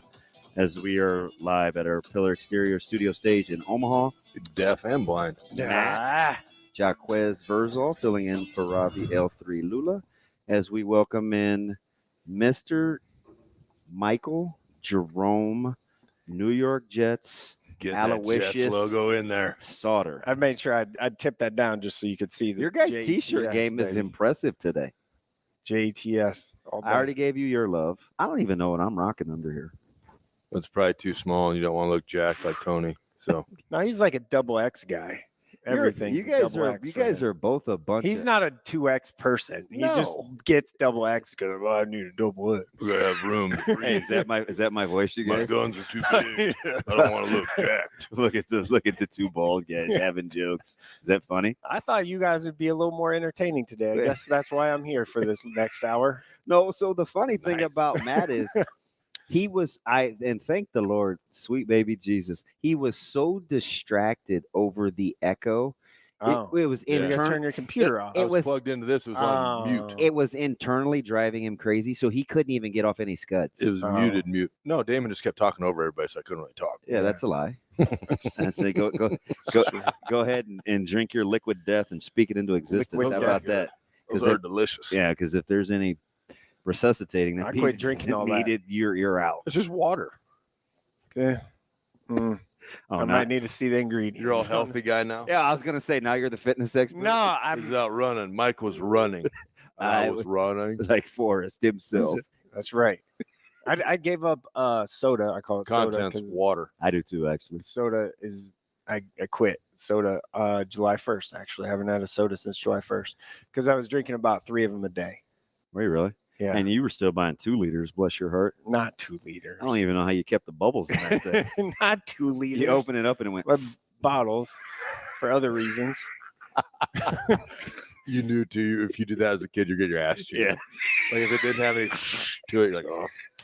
You kind of shake it and put the lid on it. Twist the lid back on tight. Yeah, I don't know. So how far did you run today? I haven't ran yet today. Oh, you still got to run today? I got to run at some point today. Do you like running in the deadest heat of the day? I did yesterday afternoon. I ran my mile yesterday afternoon or evening at like 5:30. That was a bad idea. Why don't we push some weights? I'm trying to just get the mile under 7 minutes right now. I'm close. Yeah, but I'm about a week or 2 away. When I do, you're gonna know. Oh, I read my daily and weekly updates. I ran a 7:14 yesterday, but Wednesday I ran a mile in 7:11, so I ticked it back. I was a little like, okay, that's fine. Wouldn't you feel better though, like if the sleeves on your shirt were tight?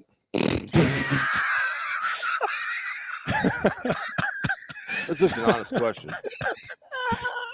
I don't get a 2X shirt, so it makes me look a little more. Dude, that's a medium, and it's still Yeah. bad. This is a large, actually. That's not a large. I buy large T-shirts because I'm tall. I'm longer.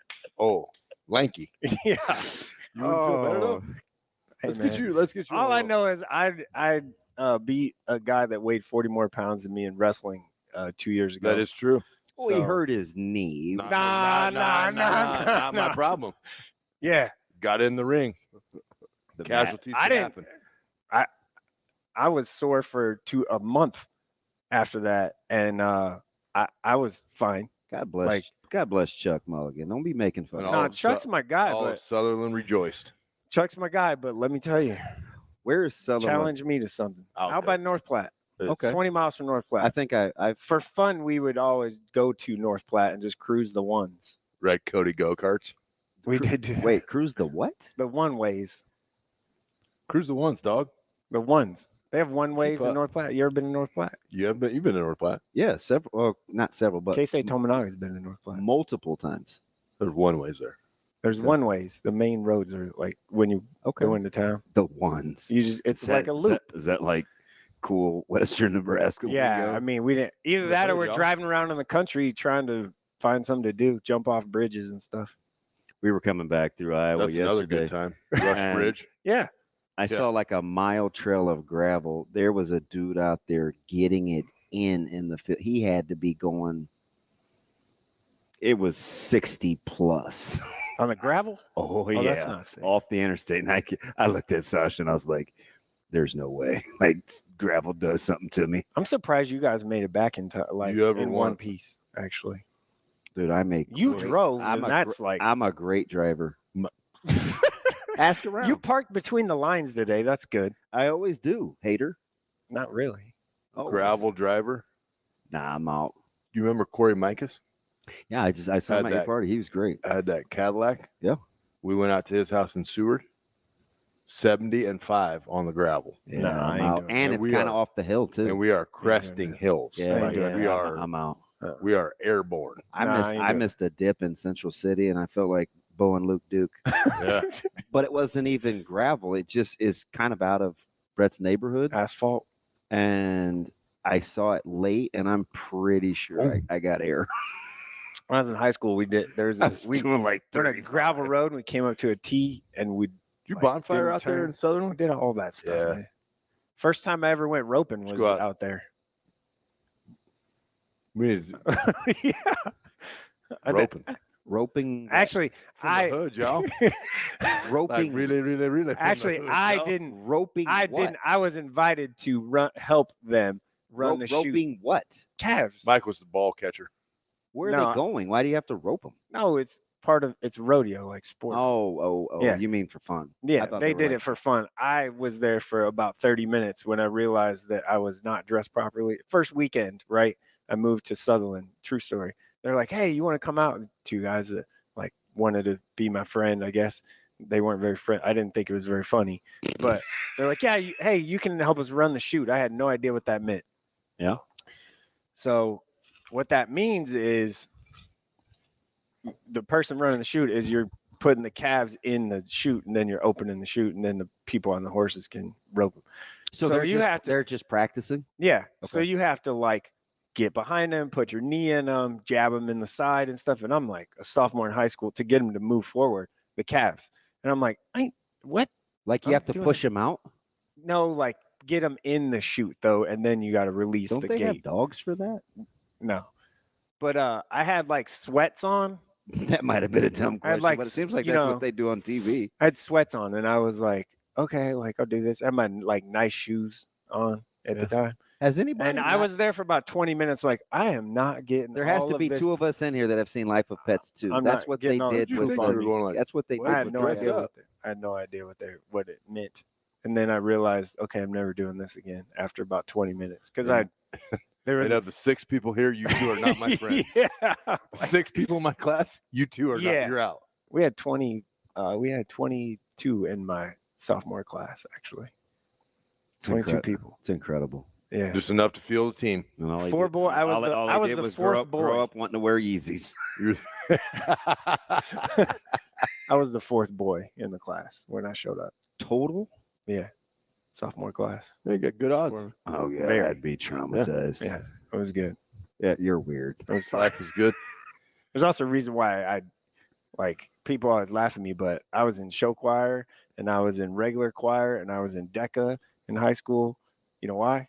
You had to be. Missed a lot of school It wasn't an option.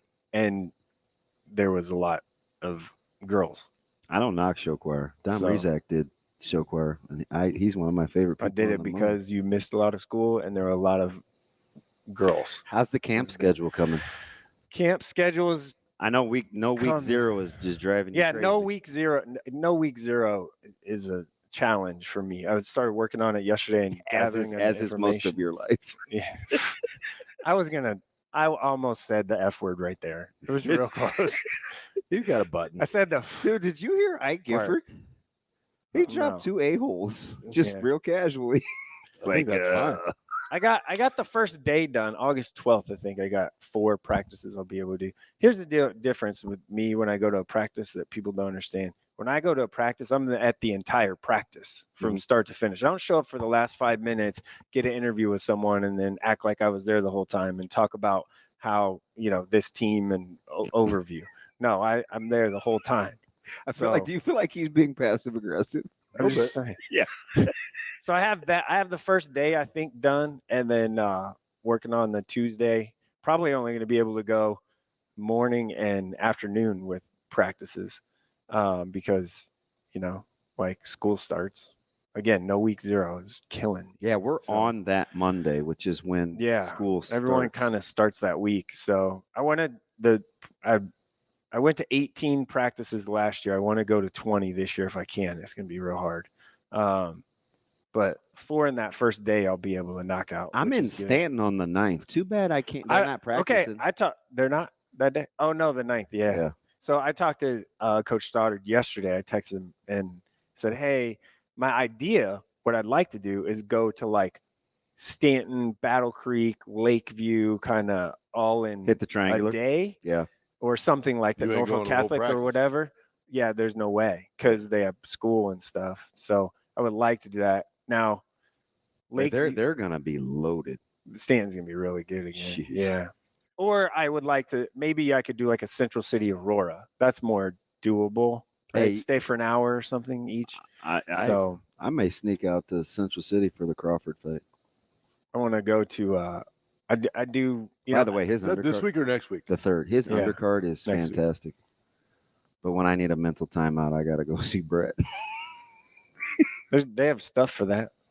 No, I can see, I can help you with You some of guys that are stuff. both in that similar ilk, and I would be the guy that would die, and they'd be like, Yeah. see, I told you. You could die crossing the street. I feel like you're You gonna get die. hit by a car. Yeah, I'm a little more cognizant of what I'm doing than what I'm putting in my body. Chuck You'd be Mulligan voice said texting you'd be he, voice texting somebody. Chuck Mulligan just said, I'm back in shape and strong. Let's wrestle an actual match. Bring it on, big fella. Hell yeah, my, Chuck. my money's on Sweet Chuck. I just like his personality better. He's a lot All right. More, he's a lot more easy Okay. going. No, I'm not trying to get Okay. you fired All up. right. He's just You heard him, right? He's you heard just him. not as mean You heard him. spirited as you. You heard him. You heard him. See how he does? You had to kill me. Okay. I Okay. think you two should That's wrestle. fine. Why not? He didn't even show up to our kickball game. I wasn't even invited. Everyone was invited. It was a company-wide event, Damon. Everybody. Tim Johnson. You are in the company. Guess what? You have I the just- T-shirt on or the sweatshirt. I just figured out my email. Oh, you know how Not much surprising. I missed in It wasn't my fault. Okay. Who's supposed to be on whose kickball team? This is really a dumb. Who was playing kickball? That's what I want to know. We had fun. Evidently your company. I What do was. we eat? Every last one of you clowns was sore. I was. Yeah. I was like, I really? was diving. Really? Shane was there. You weren't there. Oh, come hit a work. Like, so you were sore from that? Yeah. This dude could barely get on stage. His quads We were hurt. racing. We raced after the game too. Who'd you race? I was sprinting. Stop it. I dove for a ball and caught it. Jeez. I don't know if you know. Were I don't you- know if you know were- this. were- I'm were a you- decently competitive. Were you person. in your skinny jeans and Yeezys? This month. Oh, that was close. That wasn't even me. I'm just saying. All right. I'm just saying. I think we should get a bet who has a better record than either the Jets or the Steelers. The Jets. Jets are gonna be good. I'm telling you, man. Like, if healthy, Like after the fourth play, they're going to be good. If you guys didn't have the Patriots Did in your you see- division, I would take it. That might be the worst team They're in football, terrible. not named the Carolina Jacoby Panthers. Brissett is gonna start. Like, for the how are they Patriots. going to score? That's a great question, How are the Patriots especially going against to the score? Jets, because that D, But I do think the Patriots D will be they're there's gonna going to be good. so much Their D's pressure gonna on be them. good. Let me tell you, the Jets defense is gonna be good. The offense is gonna be a lot better. We're coming. Every year. Feel it though. Every All we year. gotta do is be healthy. When the fourth play happened in that game, every emotion in my life. Do you remember and real body- life texting me? Yeah, I was This dude was literally blankety losing blank it. my life. Yeah, I was losing my mind. And then Xavier Gibson ran that punt back for the win in overtime. And I was It exhilaration. gave you a stay of execution was- for the inevitable. When he went down and it looked like, I'm like, okay, this is an Achilles. I literally was face first on my basement floor, like devastation. Like all this build up for, Rodgers and the plays. Jets and all this stuff. And then it's like Did you listen to Nate Jones yesterday? typical Jets. Apparently, so on the way back, I ran Sports Talk through my phone and played it through the media. Mhm. I hoped everybody was okay with that. But They just had headphones on and weren't listening. yeah, they worked the whole time. Shocker, but like seriously, like Okay. work editing, and I'm like, golly, that looks like a headache. Hold on while I sanitize the steering wheel before we leave. Bro, like, are you really acting like I don't? That's not what I would Yeah, do. I've never a done that 4-minute before in video my of life. you cleaning a steering wheel. I've never done that before in my life. So there was a lot I'm of a man. sneaky video going on because none of that I knew was happening. Let me tell you something. On when did you guys leave? Wednesday? Tuesday. I may or may not have sent a text like, "Hey, we're gonna need a vlog from the road," It was incredible. and then it happened. I'm not like making this up. It was a miserable experience. Like by the time I got there, I was so Ravi no made it just miserable. What made it miserable? it's just horribly inefficient. It's just way too You inefficient. could have flown. Why is it? No, inefficient? because there wasn't one good travel story from a Nebraska media member that didn't drive. Yeah. Everybody it's not that far. flew- What, 8 hours? Everybody that flew, like Sip didn't get until 11:30. Like we beat him there. You probably got lost in the airport.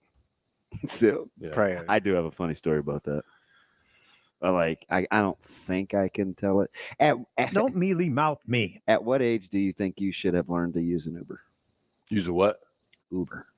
It's easy. You just push it in the button. Just push the button. Curious.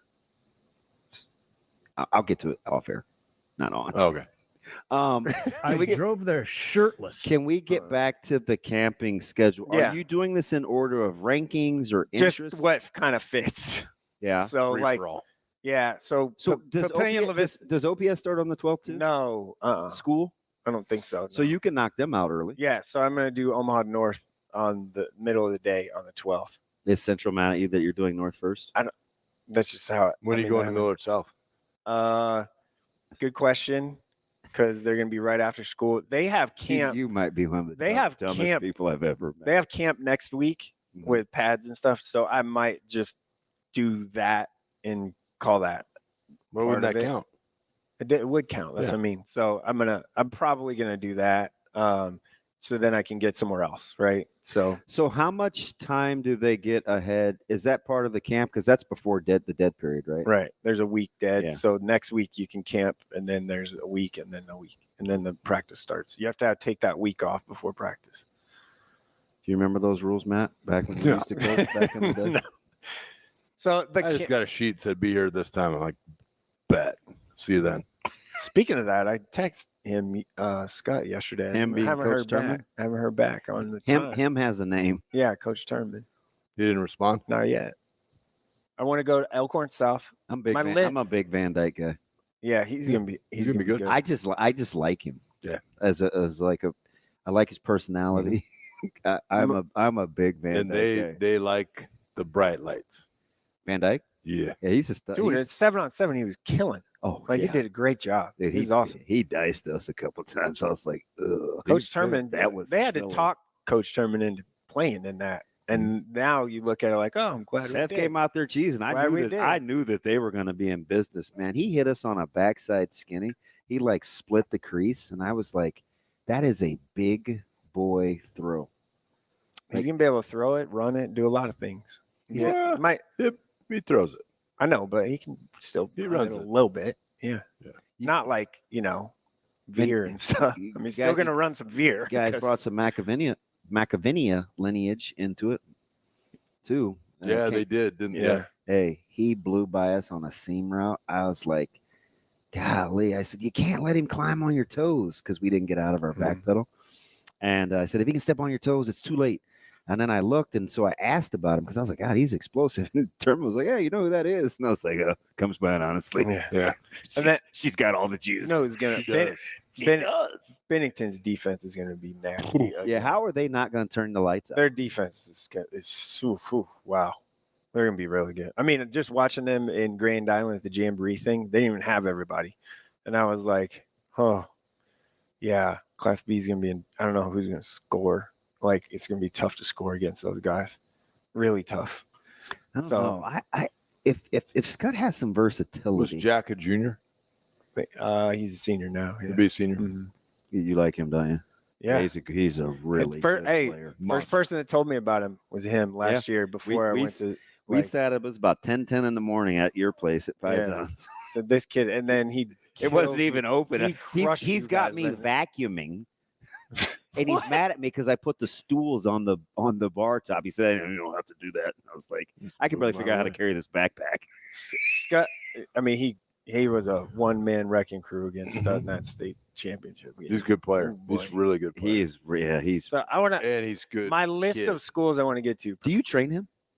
Train with him? He didn't do any offense stuff. Yeah. So it's probably right. He's going to be a defensive player. Yeah, he's a good player. My list of schools I want to go to: Papio, Papillion La Vista, just because they do the midnight practice and I can just fit it in, and then Millard South, North, West Side, Bennington, Elkhorn South, Bell West, Elkhorn North, Scott, Waverly, Millard North, Prep, Central. I'd like to get to. Normally I go to their like Saturday scrimmage thing, and then I really would like to get to like, Aurora, and I'll probably get to Ashland at some point.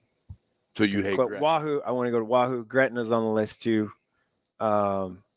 Maybe Gretna East too.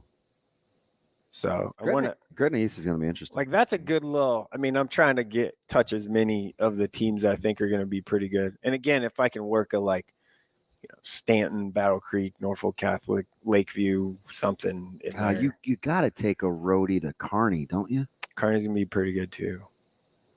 It's a matter of I'm very. what can I curious. get on the I swing look- back, right? Like, I can I looked stop at somewhere on the their, way back? I got to get 2 stops out of that. I looked at their Kearney Catholic roster. actually might be all right this year too. Kearney brings back a ton. No, they're going to be good. I think right now in Class A, I think there's 2 teams that like people kind of are not talking about enough. Elkhorn South for some reason, and Kearney is the other one. Yeah, I think they're both going to be like top 6-ish teams. I that, liked no one. They're just not hearing a lot about. Elkhorn South you don't hear a lot about because they don't. Well, do 7 on they're 7. from us because they're on our schedule. Right, but I just K-Town? Is not. They're not. Elkhorn South is.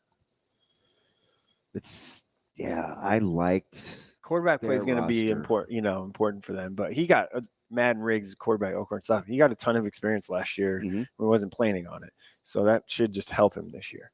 So we'll see. Up front they're always going to be tough and good and all that stuff. I did. So their roster from state, and again, it's high school, so it obviously changes quickly. Don't bring back a lot of their O line. No, yeah, up front's going to be a little different, but they coached well and all that. Yeah, it's typically never a problem. Yeah. with the ground and They always find guys, right? Yeah. They have 185 players, so Is that all? it feels like that. It's probably not that, but Welcome to high school, the place with no roster limit. yeah. and freedom of movement either. Well, yeah. Wow. This guy's talking about freedom. Slid that one in there, didn't he? We'll come back with Mike Sautter, my man Matthew Vrzal, my man Shane Schillerberg. Bill Bender will close out the show at 9:45. Another fantastic round of Hurrdat Sports Radio. We are live from the Pillar Exterior stage. Back after this. Welcome back. I just wanted to give you the opportunity. Why you look so mean? I'm an equal opportunity. I was just talking. Offender? Yeah, so I hadn't been Damon's checking. video isn't working again. Imagine that technology. All right. So I'll go ahead. Welcome back to Hurrdat Sports Radio here at the Yeah. Pillar Exteriors Hey, stop talking. stage. I got this. We're just trying to help. I would only defer to Matt, Just not trying to you. help you out. You are Jeez. truly a guest. Wow. All right. I can go. I mean, my Hey. segment's over. Look, Princess is like, can we? She's such, Leighton, you want to go? she's such a cutie pie. We got to go. She We got to even, run. she didn't air. even make eye contact. She's like, She's "Go like, yeah, this dude's just yapping. She What's don't care. what's she got on the iPad? I don't know. Some school stuff. Yeah, No idea. I don't pay attention. she looks just like Father her of the mom. year. She looks just like her mama. She does. I mean, and good on you, Mr. part-time I ain't parent, ugly. that you brought your kids I got a to very nice birthday card. from I ain't her. ugly. that you actually brought your kids to that They madhouse known as his birthday party. they made a handmade birthday Yeah. card for Uncle Matt. Yeah, that's cute. It's on display. Oh, jeez. Handmade. They That's- did it that's- in the car on the way there. I Actually, never know when you're going to be nice to him. Right in the you're- nick of time. Today you're choosing to be nice to Michael Jerome. Did you get a little tuned up with that thing? I No. thought you had a pretty good buzz. we had to leave. Uh-uh. So, Yeah. kids. I mean, I wish. I got caught up talking. Yeah, you were working the crowd. it was hot that day. It was A little toasty. steaming Willie Beeman. We had on a pullover. It was short sleeve. You had a long. Oh, you did. Yeah, I showed my arms. Oh, Oh, a bunch of haters. Why don't you two go to the ball head convention and kind of circle? shave my head every You day. mad, bro? Shave my head every day. Shit, I think that was a term I don't think we can say on the air. Do the circle thing. What? What? Inappropriate. That's You very are. This is a inappropriate. professional show, Damon. Some days. How warned were you before, like, you sat down here this morning? How many, like, hey, you know, this is live on the radio. You have to. None. I'm a seasoned vet. I know. I just was. Well, I got no warnings. He did say something that was funny though. He goes, "Wow, Tim gets a half an hour, and I get the back end of the 43. Next week, I'm calling at 9:30." That's right. Hey, We Usually usually a just. half hour. You should get a half hour. I thank you. you should get a half Oh, hour. I feel we have a good time. The 9 to 10 on Fridays is the most entertaining. Ravi's scared to death Yeah, when we talk. it's the most entertaining hour of the week, actually, in my opinion. Sometimes I just want to. You have such a big neck. I don't want to like choke. So a lot of times, my thing is to put my. Maybe you thumbs guys right should here, wrestle. But I'm gonna kick him in the knee. I do. That's what you always. Say. You've Yeah. said that for. I don't fight fair. Like, why is that your thing? Well, I want to win. If I'm in a fight, I would like to win. So I'm gonna kick in the knee, then I'm gonna You're winning. punch in the face. Like you're winning. This is so mean spirited. I don't think so. Yeah. It's interesting with like this whole recruiting thing because do you know why I'm serious? And it's not because he's my guy. It's because I think he's the hardest to game plan for. Like what? The Tyson Terry thing is bugging me. Okay, here's something. It that's is crazy. absolutely. You mean he bugging. just doesn't have any like he's not. He getting just talked about? doesn't get any. It's because he's not a camp guy. He just never. So was. it doesn't matter. He's in the Husker fold. He's in the Husker fold. He's just not new and fresh. That's why. He's also not. I heard someone say like earlier this week that like he could move to linebacker or like off like standing up, Off and ball? I'm like standing up. Like I'm like. Look at that look on his face. He's like, Tyson Terry, Yeah, I was like, cool. You ain't never Kid at- seen this guy play then. the Like, kid at O North. yeah, Yes. there's zero chance. like he's 300 Yes. pounds. He's a menace. It will be Nash Hutmacher graduate. Tyson Terry Yeah. goes in there. He's a Right. menace. Well, I think part Tyson of it- Terry, his- Terry, in my opinion, is listen- going to be a listen, Sunday interior offensive line. His Eventually, fitness yeah. level is through the roof. Yeah, he's Yeah. awesome. He is a absolute menace. He's And it's Uh, like But here's the thing, though. Nobody knows how to hype those positions up. you're talking about because interior you don't guys. see him in the Correct. summer as Any much. line guys. You don't see him in the summer. That's why. Right. Yeah, but it's weird. It's like Mooberry. that's why. Mooberry says yes, and he gets a 4-star. Like But that's why is because people see him in the summer. It's the only reason why. I know one thing: if all these guys' rankings are going to start going up after Nebraska offers, then people better start giving Nebraska their due with finding Their guys. evaluation. Yes, Yeah. yes, That's it, Yeah. yes. Yeah. Like say the quiet part out loud. Yeah. Like, and that's why I was glad that Coach Rule. See you soon, Weston. That's why I was glad. What happened? So So he's coming gonna with come that pizza. in. Pizza. Oh, nice. Is this a friend of yours? No, he just No. messaged on there. Oh, don't distract me. It's like a school. Okay, go. You were on like a Yeah, Peter so that's here. why I was glad when Coach Rule was that a month ago at the presser when he's like, listen, man, like Ohio State has their high-end guys in for Mhm. campus sophomores, and they're doing a good job. We have them in as sophomores, and we're finding diamonds in the rough. Like at some point, let's give us credit for doing our due diligence. Like we're pretty good at this evaluating thing. Yeah. It drives me up the wall. But you'll get more hype and you get more. This is actually a 3. It's not hype. It just further lets me know that a lot of people that do this for a business don't know what they're looking at. There you go. Mm. Here's why. It's I'm like, Let me. Can I? This is why I think that. And I'm not calling anybody out, but yes, you are. no, I'm really Do not. it. I'm Do not. it. I'm not. Say I'm names. not at all. I'm Name not names. at all. Say I'm names. not at all. names. Do it. But Do a it. lot of the do it. recruiting analysts are information gatherers and not talent evaluators. Information gatherers and not talent evaluators. Right.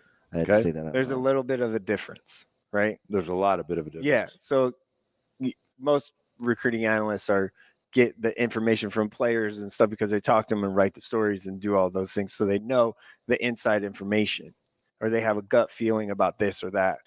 But evaluating talent is way different than being a connector of dots and relationships. They're two separate things.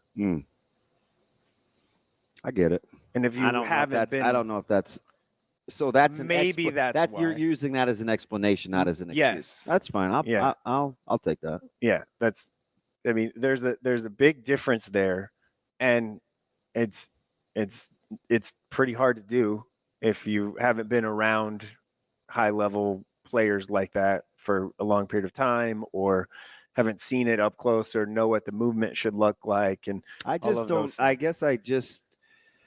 And I'm not putting I'm like, myself. if I'm a little. If it was any other state in any other state school, it would be different. What I an just don't know advantage, why. though, if you can sit and you can, like, popping in the film and watching a film That's why I like Schaefer. That's why I like is Verghese.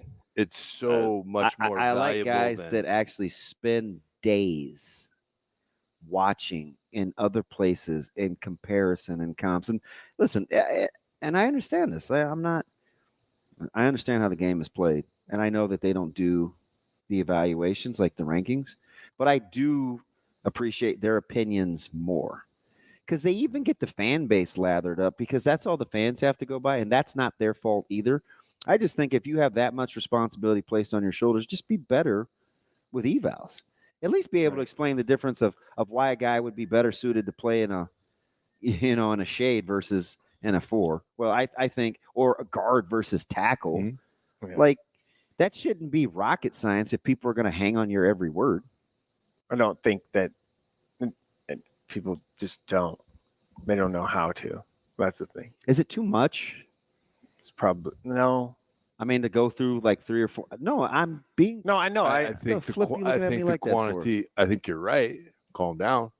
I think the quantity of kids that go through all these things, this dude, that it just becomes too much because you're like, oh, I'm getting sent this about this kid and that and that and that. And then you have too many to sit down and designate that time to watch. Now, after you watch for a while and you have a finite eye to it, you can watch 3 plays. And You have to know what you're looking for, though, too. At the same time. It's like 3 plays, scroll, 3 plays, scroll. Okay, your 3 plays are good. Now let's watch your next 6. Let's see how this goes. How do you interact with that? I think the quantity of people they're expected to watch gets to be too much. Maybe I'm just a great defender of local talent, but it does drive me. Tyson It does, Terry, and it's not just like he's becoming a victim of it, but it's Tyson Terry is going to wreck people this year. I know. Listen, Believe me, we have to see him for us in a month. and Week 1. year-old Nebraska, you neglected. Don't pay attention. Just keep going. Yeah, but that doesn't work anymore because other schools still come here. Clearly, But you They can still do. find some. you know. We'll be back. Bill Bender will close out the show, talk a little college football on the national landscape here on Hurrdat Sports Radio. Welcome back. Hurrdat Sports Radio live on ESPN 590, ESPN Tri-Cities. We're out here in Lincoln as well, so welcome for this final hour as we get one of the good ones. Just saw him fresh off of a stint in Indy at Big Ten Media Days from the Sporting News. Bill Bender. Bill, good morning. How are you? Hey, how are you? Thanks for having me on. It was obviously that 3-day will take a little bit more out of you than the 2-day format did. So I got let me start with it's not innocuous just because I think he did make a splash with his confidence and I get it. It's Bloomington. It's in Indiana, and it's kind of been sleepy. But Cignetti, he pulled no punches in his first introduction into the Big Ten. Were you a little taken aback, or were you like, yeah, I get it, shoot your shot? I think when you coach there, you have to coach that way. So it was the same way, and we rolled our eyes. But as Kurt pointed out yesterday, a couple of years ago, they were a couple drives away from winning the Big Ten. Yeah. Against Ohio State when they had Michael Penix. Here's the thing, though, and maybe this is because I live in that Central Ohio bubble. I mean, Indiana hasn't beat Ohio State or Michigan since the 1980s. It's been Ohio State since the 80s. They got Michigan one year, but they haven't won in Ann Arbor since the 1980s. So it's hard to. I get it, though. He has to do it the way that he gets it. He did make a splash. I believe he used as Bill Rabinowitz from the Dispatch said, I believe we heard a profanity on the podium for the first time. I've done it. So I think I've done it for a decade. First time I've ever heard one. Hey, Bill, just jumping around conferences here. The ACC is incredibly interesting to me with Florida State and Clemson both trying to leave. But really having no place to go, yet you have to go to your media day and have everybody stand there and be like, oh, these a-holes want to leave our conference. Like, why are we even talking to these guys? How does this all sort out for the ACC? Oh, I thought you were going to say you had your Stanford ACC tour. Them and Cal had to be like, where are we? Where are we on? This is not the Pacific Coast Conference. It really is a head turner in that way. And TD dodged the expansion question, obviously. And I think there's something to that. When you add 4 schools, there are a lot of logistical hurdles to it. You don't want to just add for the sake of adding, right? That being said, the fact that the ACC has its 2 most important schools with outstanding lawsuits against the conference is not a good thing. Yeah. It's not good for stability. I keep saying to people around here, it's like, imagine if Ohio State and Michigan had lawsuits against, or you could even say, what if Penn State and Nebraska had outstanding lawsuits against the Big Ten? It would not be looked at as a good thing. And they are the 2 newest members, 2 of the newer members, not Rutgers and Maryland, and then the other 4. So, level of surprise, I'm going to guess not at all, given Coach Moore's background and how long he has been a Michigan man, that not afraid to talk about Ohio State out loud and basically remind us that the standard is the standard in Ann Arbor, even though it's a much different looking team, at least on offense. Okay, so I'm a skinny guy, right? Like I sized him up a little bit, and then you forget dude played guard at Oklahoma. Yep. He's a big guy. Mhm. He's got a big voice, big guy. Not messing with him. But you know what? It was struck me a couple things. Is one, over the last decade, we've been used to something bizarre from Harbaugh, and he's gone now. And I laughed when Sharon came to the breakout session. He said to all these reporters, he said, "Y'all know Harbaugh isn't going to be here, right?" And I thought that was amazing. He is more no nonsense, still has a sense of humor, and I don't think they're going to change too much about who they are. I still think the program's going to be solid. They're going to be really good on the defensive side of the ball. I think Sharon is set up for some success, and he had the best audition possible, didn't he? I mean, Yeah. he beat Penn State and Michigan, or Penn State and Ohio State last year. Bill, I think the easiest money on the board is Michigan over 8.5 wins, and nobody can talk me out of it. I just see them doing what Michigan was built to do, which is just be 3 deep with NFL caliber offensive linemen and just cram it down your throat and play great defense. Well, I might go in with you because I think, one, they're not – I don't think they should have been picked fourth. I Yeah. think they're second or third in this conference. I think they're going to beat Texas. Yes, I'm sir. going to pick that in a few That weeks. I do. that week 2 game is going to be sensational. And listen, the slate is incredible. And that's Nebraska. The national slate for that week 2 is fantastic.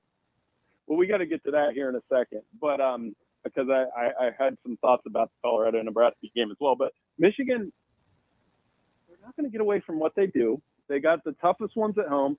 Ohio State's probably going to beat them this year. They better. I mean, that's an entirely separate discussion. But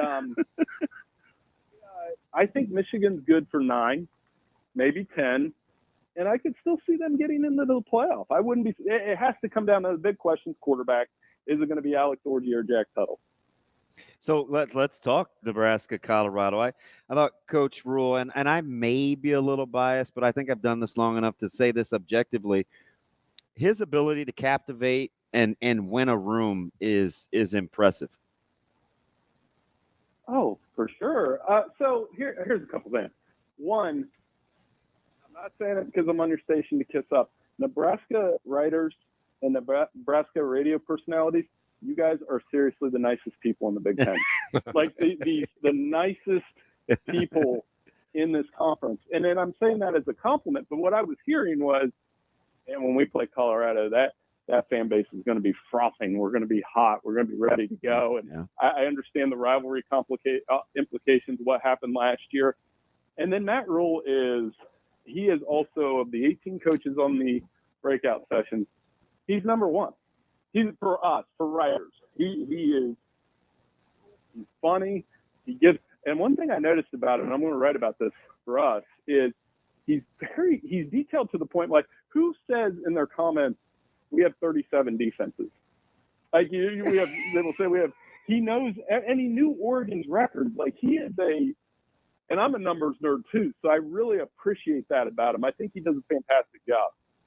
Bill, he's incredible. It'll be 12:30 at night, and he'll talk about or text about a series of plays in a random game from 4 years ago about the practical applications of this year's season. His ability to just grind and be like a student and need more knowledge is incredible. His capacity to work is high. Yeah, and if he wasn't coaching, I think he'd be doing what I do, or let the Pro Football Focus guys do. He's so good with that. Like, and the other coach in the Big Ten that's good at that is you'll talk to Kirk Ferentz, and he will be like on the podium and say, "Well, in 1987, we had a 3rd and 8 at Minnesota, and we threw the ball to the left." And I'm like, these guys know that, and Matt Rule has that in him. I think he won the press conference, no doubt. He talked about the turnover margin, which I'm sure you guys talk about all the time. I think one of the things I asked him was, how do you coach that? How do you fix that? And he made it a point to say the turnovers weren't unlucky. So you have to find ways not, I was like, sometimes you have a turnover that's unlucky, but he said a lot of them were on us.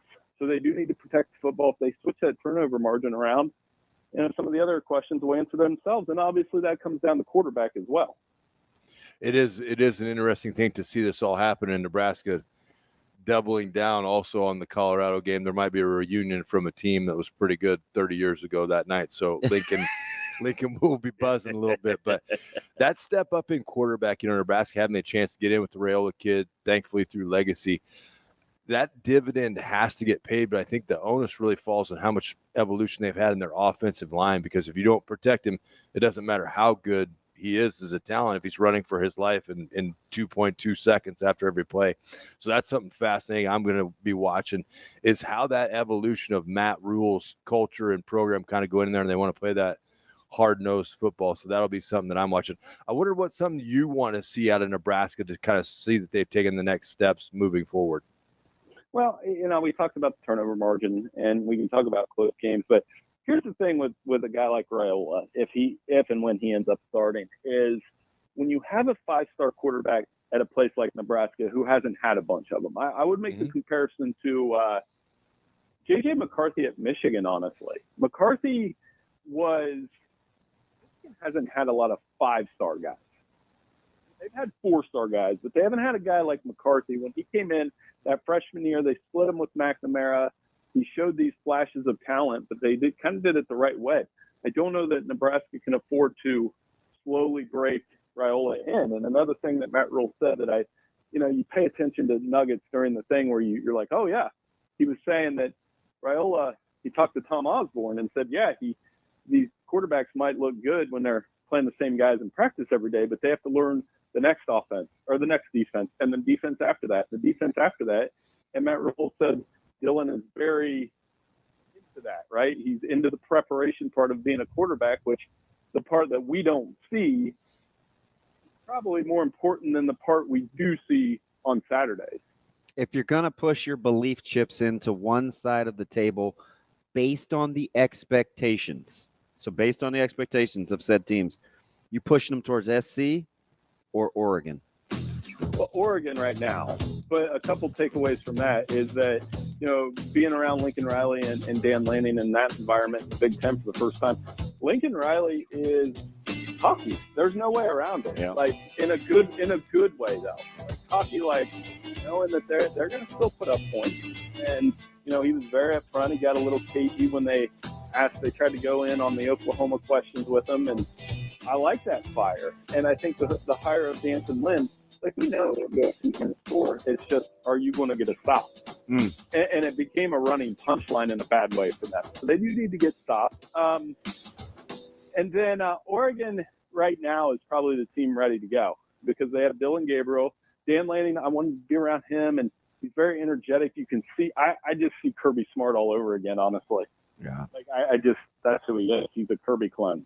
And I'm saying that in a complimentary way. Like, he will answer questions very directly. He's not going to give you too much. There's a confidence there in him, and you can see it. It's emanating through their program, the way they've added some transfers. That October 12th game against Ohio State is going to be for real because it's out there at Autzen. That's going to be a good one. Yeah. Fantastic stuff, Bill. Looking forward to it. We'll catch up when the season starts. Hey, man, it's good seeing you guys. Like I said, nicest people in the world. Selling myself, selling me to you. We'll talk again soon. Hey, you're a good man. Thanks, appreciate it. That's a Friday show. Special thanks to my man, Matt Vrzal, Mike Sautter, Shane Schillerberg. We will be back on Monday after hopefully a big recruiting weekend.